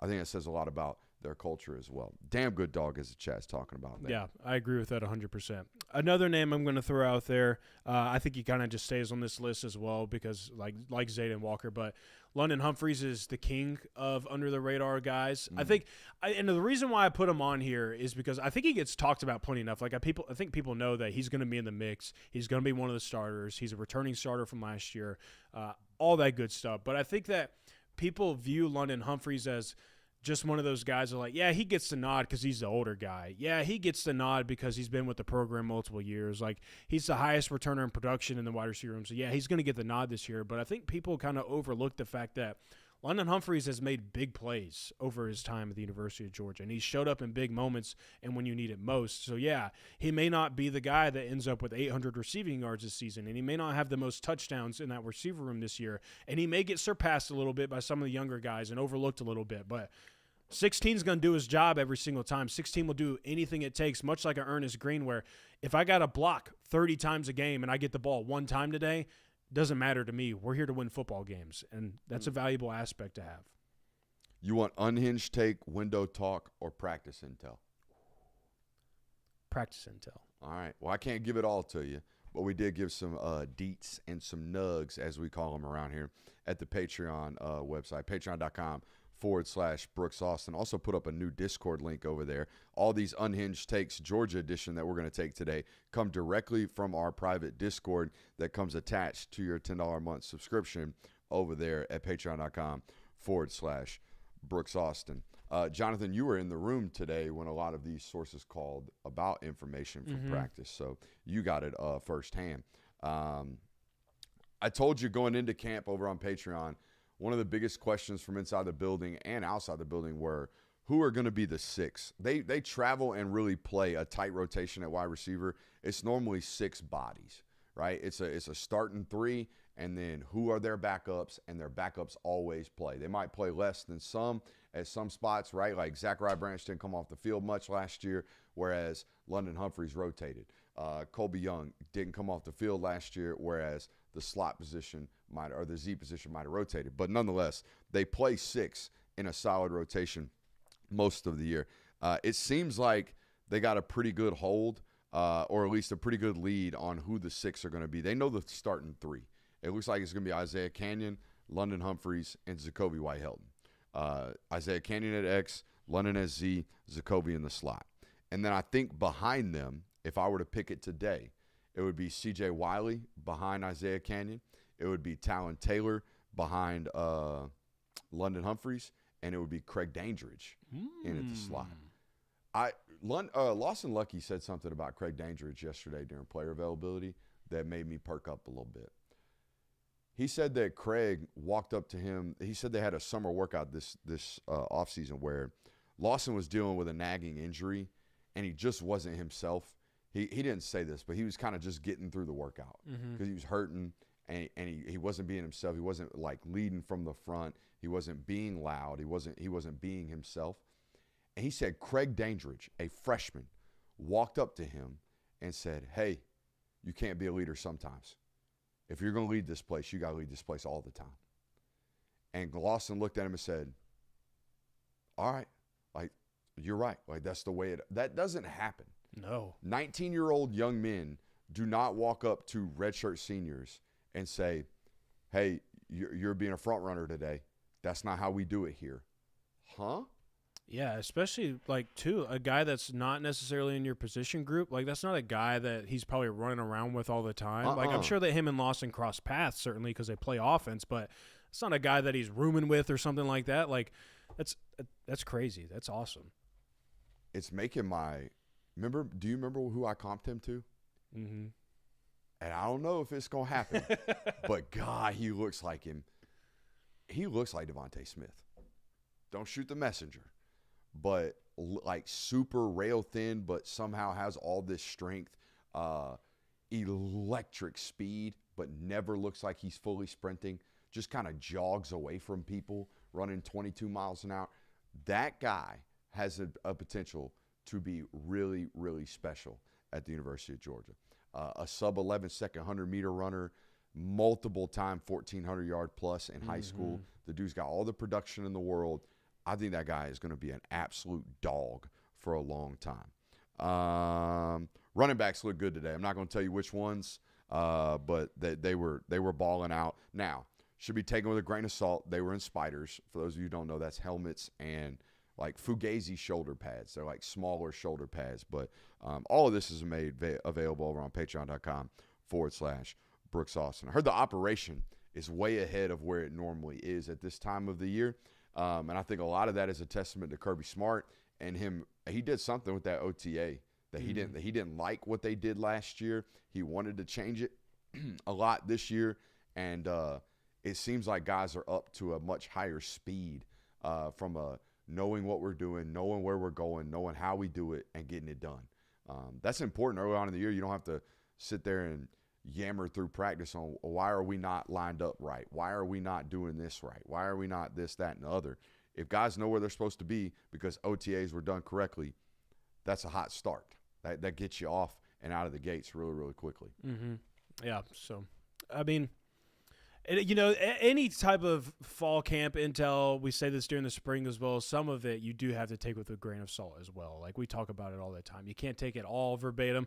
All you should know is, like, hey, if we're saying so-and-so's looking good, hey, that's good news. That's great news. Take it that way. Don't take it as, well, why is this not happening or why is it that way? Just take the good news as it is. Now, I didn't see – now, I was the only guy there from our team yesterday, and there's 125 players running around the field.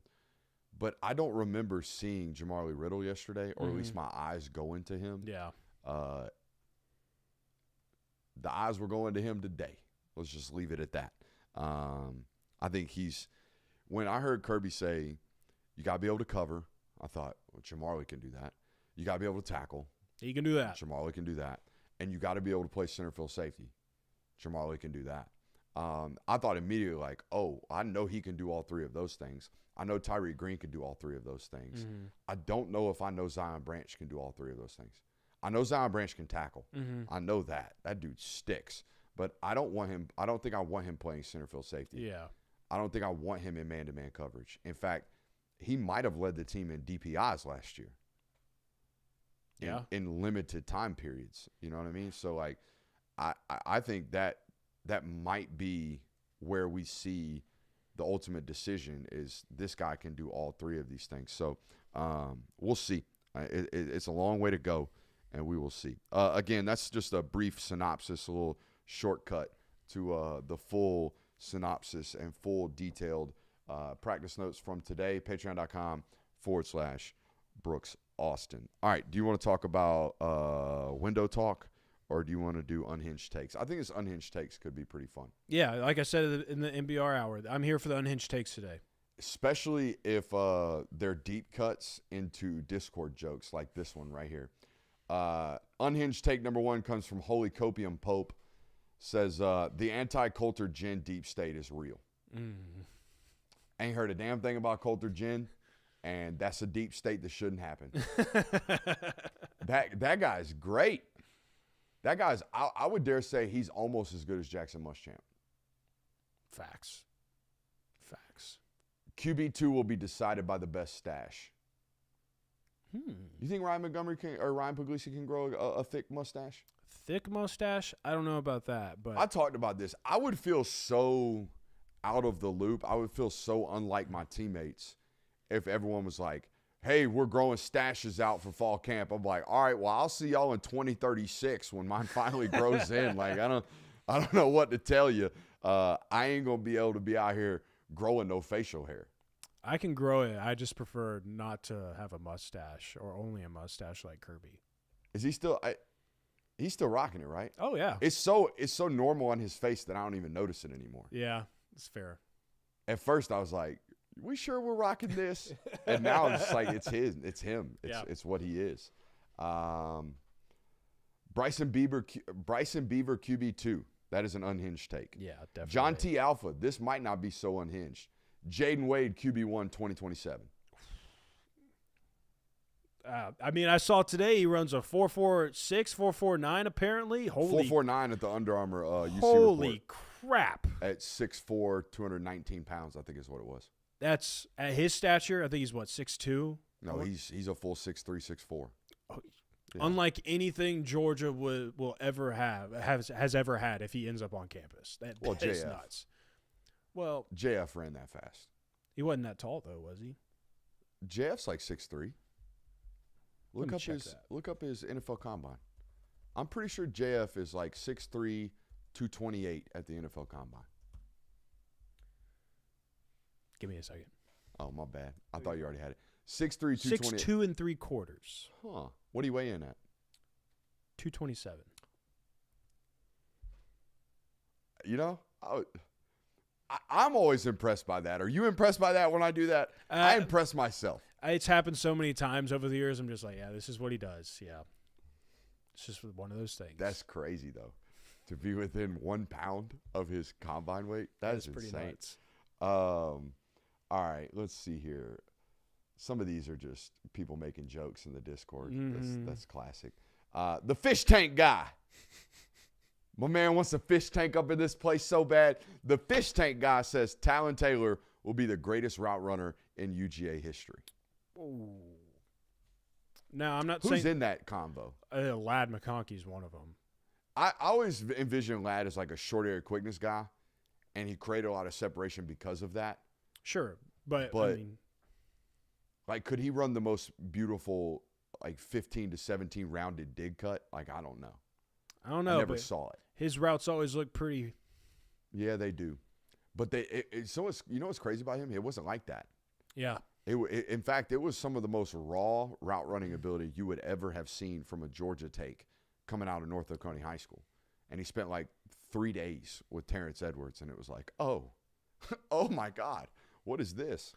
Kyrus Jackson's a good shout out. I mean, you think to the Marcus guys. Racemi Jack Saints, polished. You think to the guys and this isn't disrespect to That them. had to run routes. You had to be great at route running because if you were going to get open and you were going to get the ball, that's one thing you had to master. Those are the guys that you think about in those situations. So Talon could end up being in that conversation. I don't want to say it's too crazy. Yeah, I did comp him to Roman Wilson coming out of high school because of this.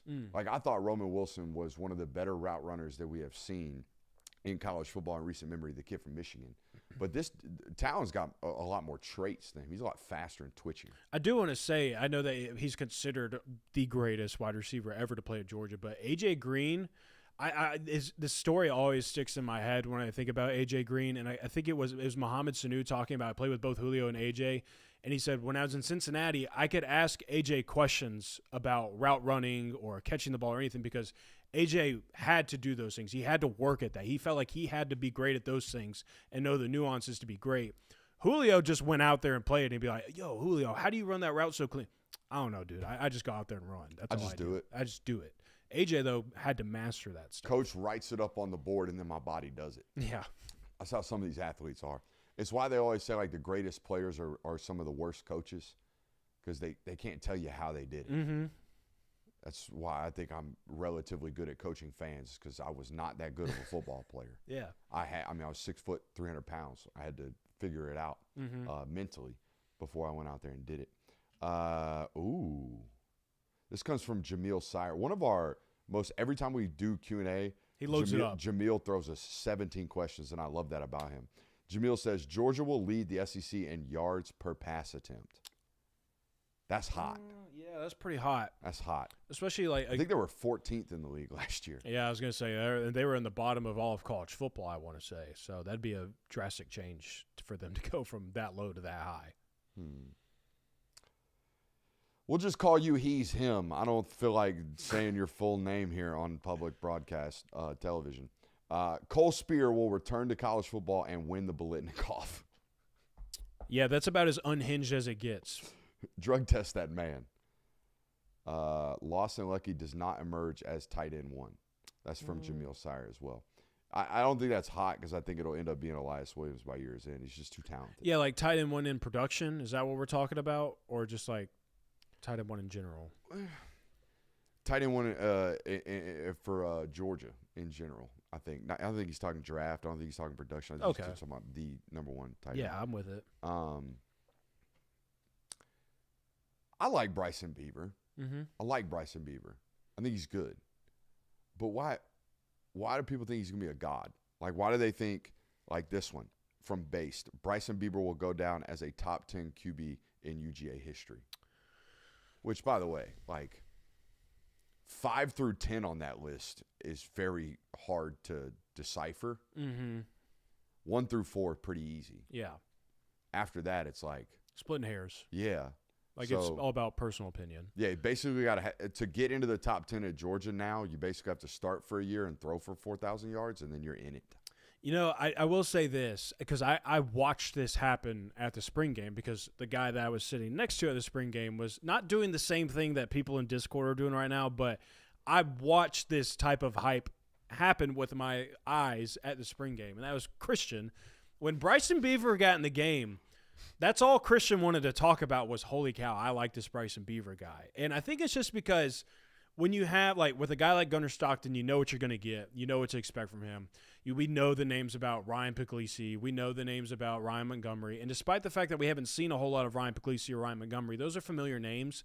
Bryson Beaver was the new toy on campus. That was the new name, the fresh name, something that we had not seen. And he played relatively well, so people really attract to that.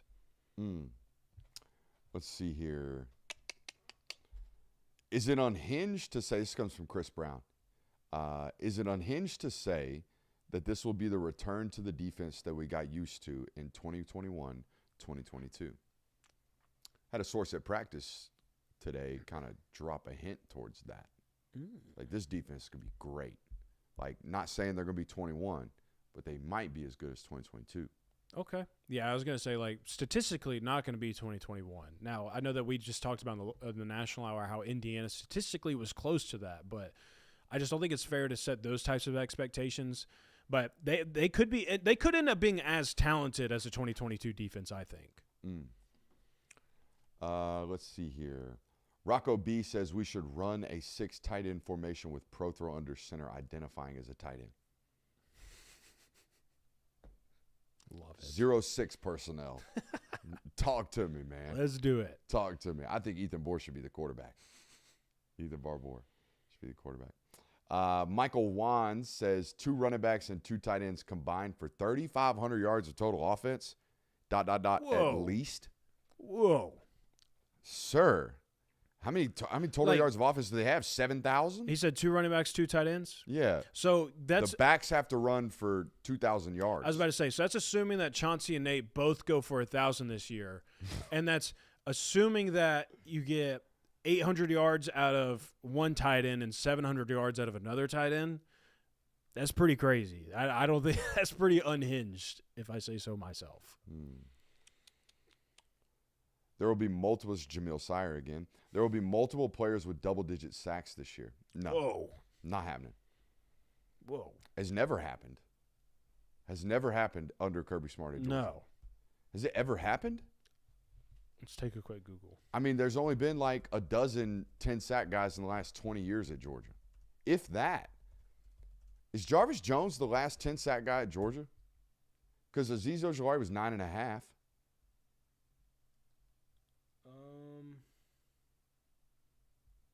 I can't even find the answer to that. That would be insane. Oh, here. Let's see if I can find it here.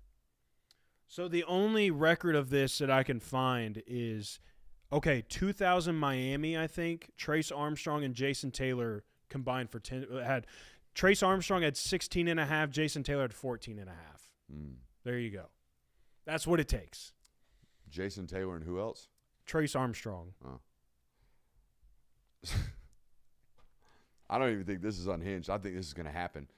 It definitely would have happened if Landon Roldan wouldn't have switched numbers. Dark Star says somebody will mistake Landon Roldan for Ladd McConkey this Not year. anymore. Not anymore. It's going to be A.J. Green now. Just you wait. You know who number 8 reminds me of? Another former number 8. Let's really test the waters with this one. Is it just the number? When I was doing NFL draft coverage, I used to do that on purpose. I would compare like small slot receivers that were white to like a black slot receiver just to do it because it would be so easy to do the white on white comps. Yeah. I would go out of my way to try to do things like that. It's probably why I was a bad NFL draft analyst, to be honest with you. Unhinged take from Dolphin Master. We're going 7-5. Kirby thanks you, I guess. Nolan Smith just perked up. Mm-hmm. God, what a damn good dog that guy was. Mm-hmm. Oh, right here. Jarvis Jones was the last 10-sack guy in 2012. Had 14 I believe it.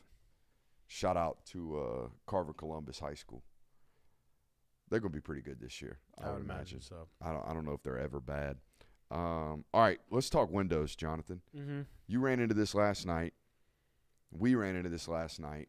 We thought that you mentioned that this might be a window where Georgia has to win a national title. Yeah. I say nay, the window's always open. As long as Kirby Smart's here, the window is open. So I want to preface the conversation with that. Like, this is not me saying that the window closes after this season for Georgia, because I would agree, as long as Kirby Smart is here, the window should always be open for a national title. The expectation should always be winning a national title.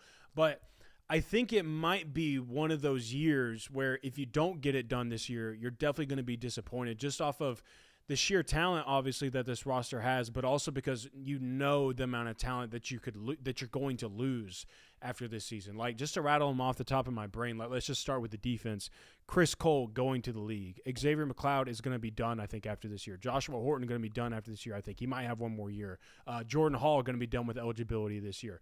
Gabe Harris and Q, both of them are going to be off the roster this year. Raylan Wilson is going to be done after this year.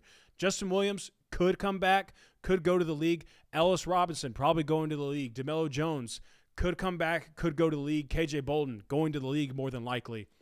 Jamali Riddle, I believe, has the opportunity, if he has a big year, going to the league. Khalil Barnes going to the league after this year. That's just the defense that I talked about. Offensively, Gunnar Stockton is in his last year. Nate Frazier is going to be up for the draft. Chauncey Bowen's going to be up for the draft. Isaiah Canyon could go to the draft this year. London Humphreys could go to the draft this year. Sokovie White, if he bangs this first year, he could end up going to the draft if he wants to. Lawson Lucky, going to be done after this year. Tight end room, like Jaden Riddell, could go to the NFL this year if he has a big enough season like we think he could after this season. Now you get Elias Williams, you get Ethan Barber, you get those guys. Juan Gasson going to be hanging around. Donnie Glover going to be hanging around. Zakai Helton going to be hanging around.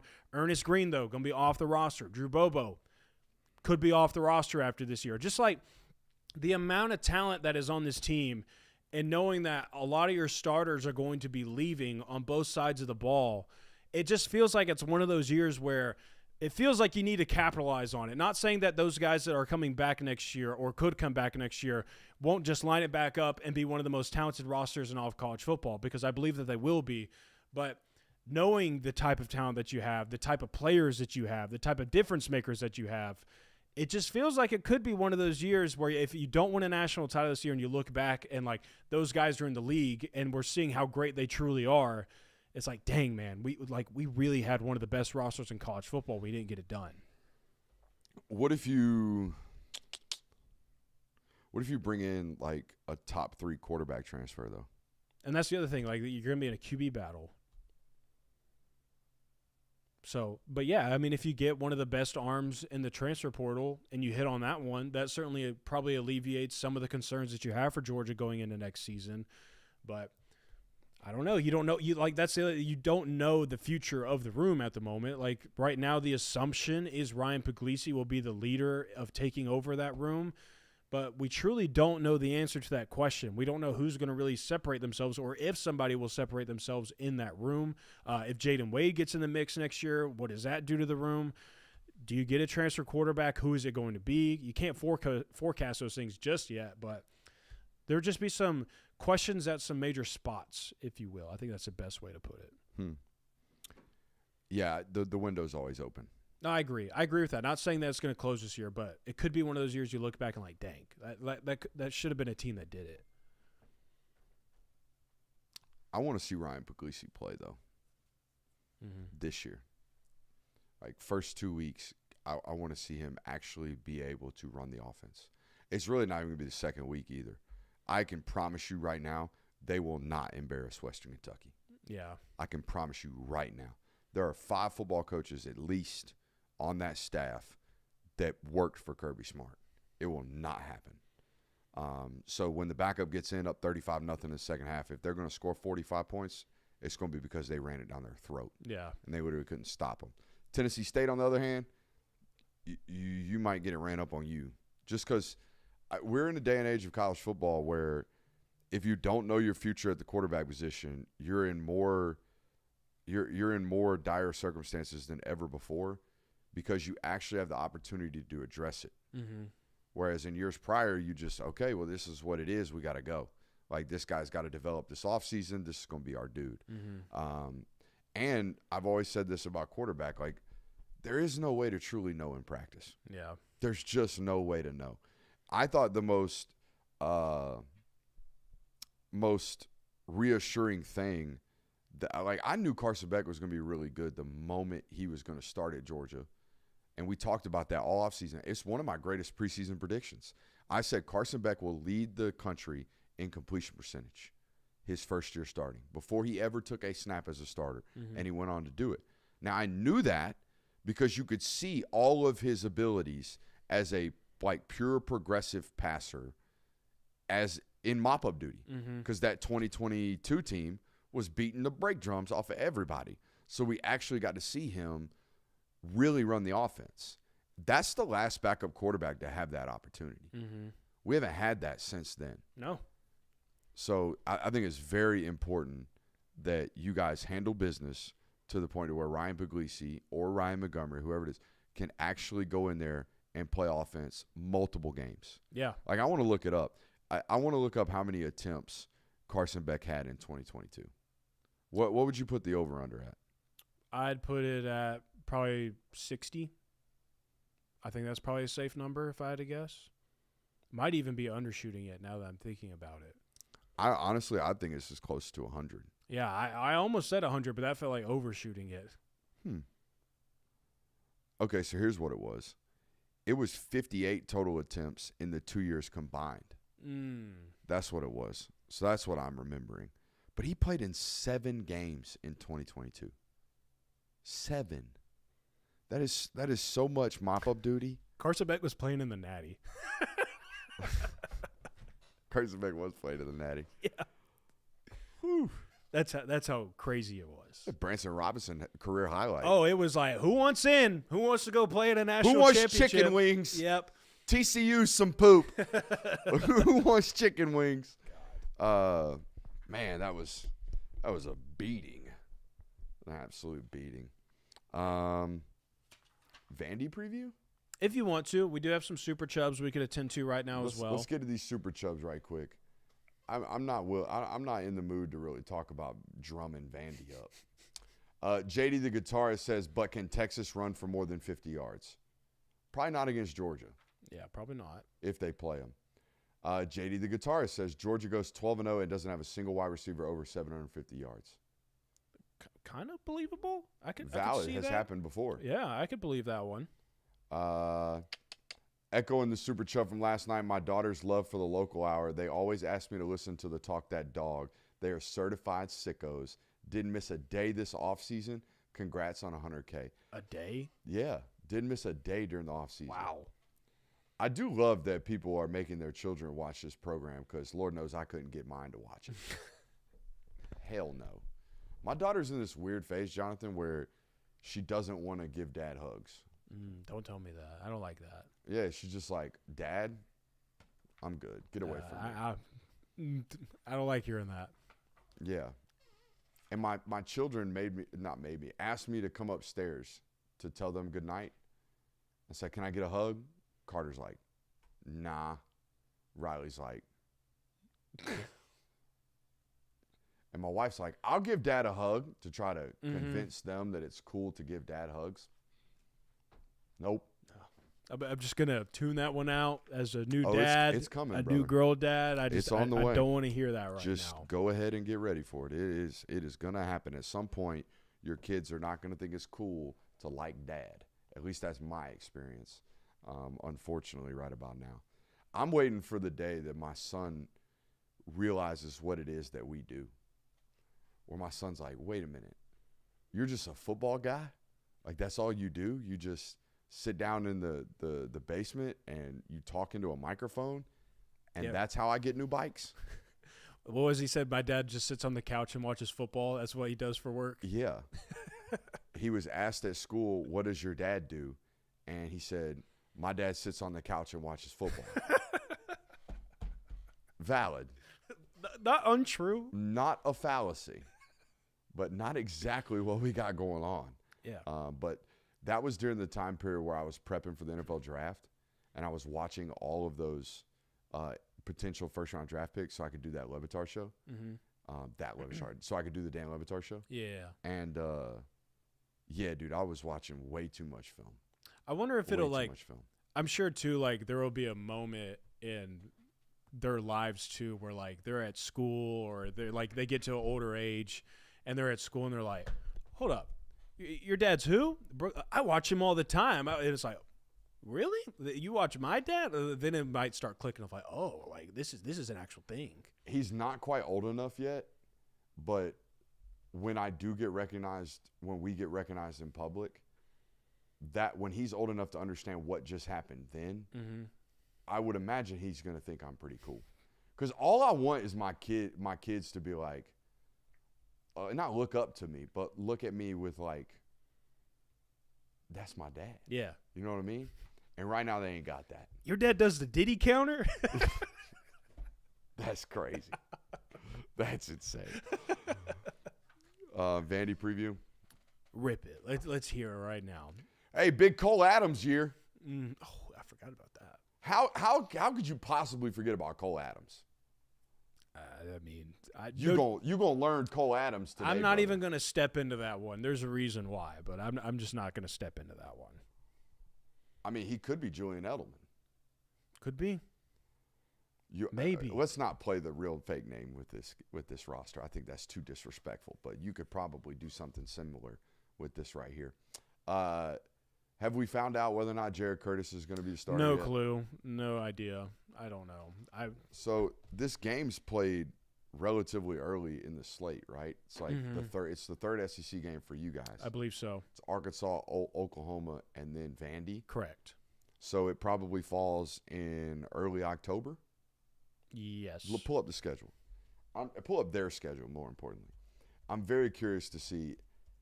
At some point, they have to play this kid. And I would imagine they're probably going to have to play this kid from the jump because apparently they gave him $10 million over 3 years. Yeah. Bryce Underwood type deal, according to The Athletic. Yeah. Vanderbilt's schedule leading into Georgia is Austin Peay, Delaware. You telling me that Vanderbilt's about to get a taste of Nick Minicucci? Boy, are you guys in for a treat. Oh, my God. They don't even know it. Vanderbilt has no idea what's walking down their doorstep right now. Lord, I'm sorry for wanting to almost make that joke just now. I apologize. Couldn't get a taste of the what? Austin Peay in Delaware, NC State, Auburn, and then Georgia. Oh, it's at Auburn and then at Georgia. Oof. He going to be playing by then. I don't know. Look, I'm kind of understanding it a little bit now, money-wise. What you pay the guy, you got to play him. But, I mean, that would be baptism by fire, if you will, for a true freshman quarterback to play NC State, then go play at Auburn, and then have to go play at Georgia. That's a pretty tough stretch he'd have to go through. You think Kirby tries to make a point? If he plays? I'm not going to say he'd be out here Sean Paytoning it, but I would say that, hey, do you guys remember something maybe? I mean, because do you think Bryson Coleman, Junior Sherrill, and Cole Adams are scaring them enough not to be blitzing the hell up out of Jared Curtis? Probably not.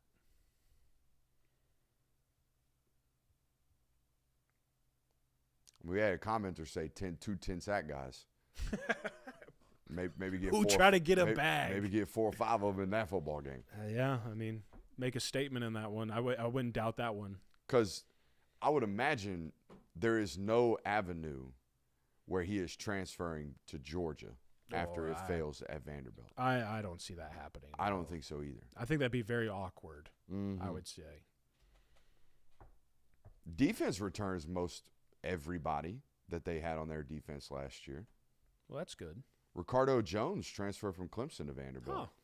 Northside Warner Robins player right there. Georgia recruited him a little bit. Lyndon Cooper, we've talked about that story. Remember Micah DeBose? Yes. He's a Vanderbilt Commodore now. Wow. After not really playing at his previous stop. Mm-hmm. Wasn't he at Alabama? Yeah. Yeah, he didn't play at Alabama. He's going to apparently start for Oklahoma this year. Ooh, I am stunned this gentleman is alive. Or up. Not alive. I'm surprised this gentleman is up and at it right about now because he's been working on the dad hours lately, working out, and that is Aaron Murray. Aaron Murray has texted into the show. I asked him when we were having the conversation about route runners, who's the best route runner you played with? I'll give you 5 guesses to get the 3 names. He is alive, and I'm not surprised. He's in tremendous shape. All right, let me think. Tavares King. Malcolm Mitchell. Ding. Chris Conley. Really? Yep. Okay. You got 2 guesses left. Michael Bennett. Yep. 1 guess left, and it's a layup. It's a layup? It's a layup. AJ Green? AJ Green. Okay. AJ Green, Malcolm Mitchell, Michael Bennett over the middle. I dang near pulled Justin Scott Wesley there, but I'm glad I didn't, knowing that it was AJ Green who remained. Send another text. Are you guys going to destroy Jared Curtis or what? Response. Hell yeah. They got some malice in that building. Another text. Glad to know you woke up this morning. Any more texts that need to be read? Nope. We're good. We got film studies coming out tomorrow. It's a big one. Arch Manning. I'm going to make Jonathan come in here at work. Maybe we cut another sub episode while we're in here. Who knows? We'll think about something. Appreciate you guys for being here. Thank you for dealing with us and hanging out with us during our stream difficulties. All right? We appreciate you guys for doing that. We'll see you on the next episode. Love you. Bye.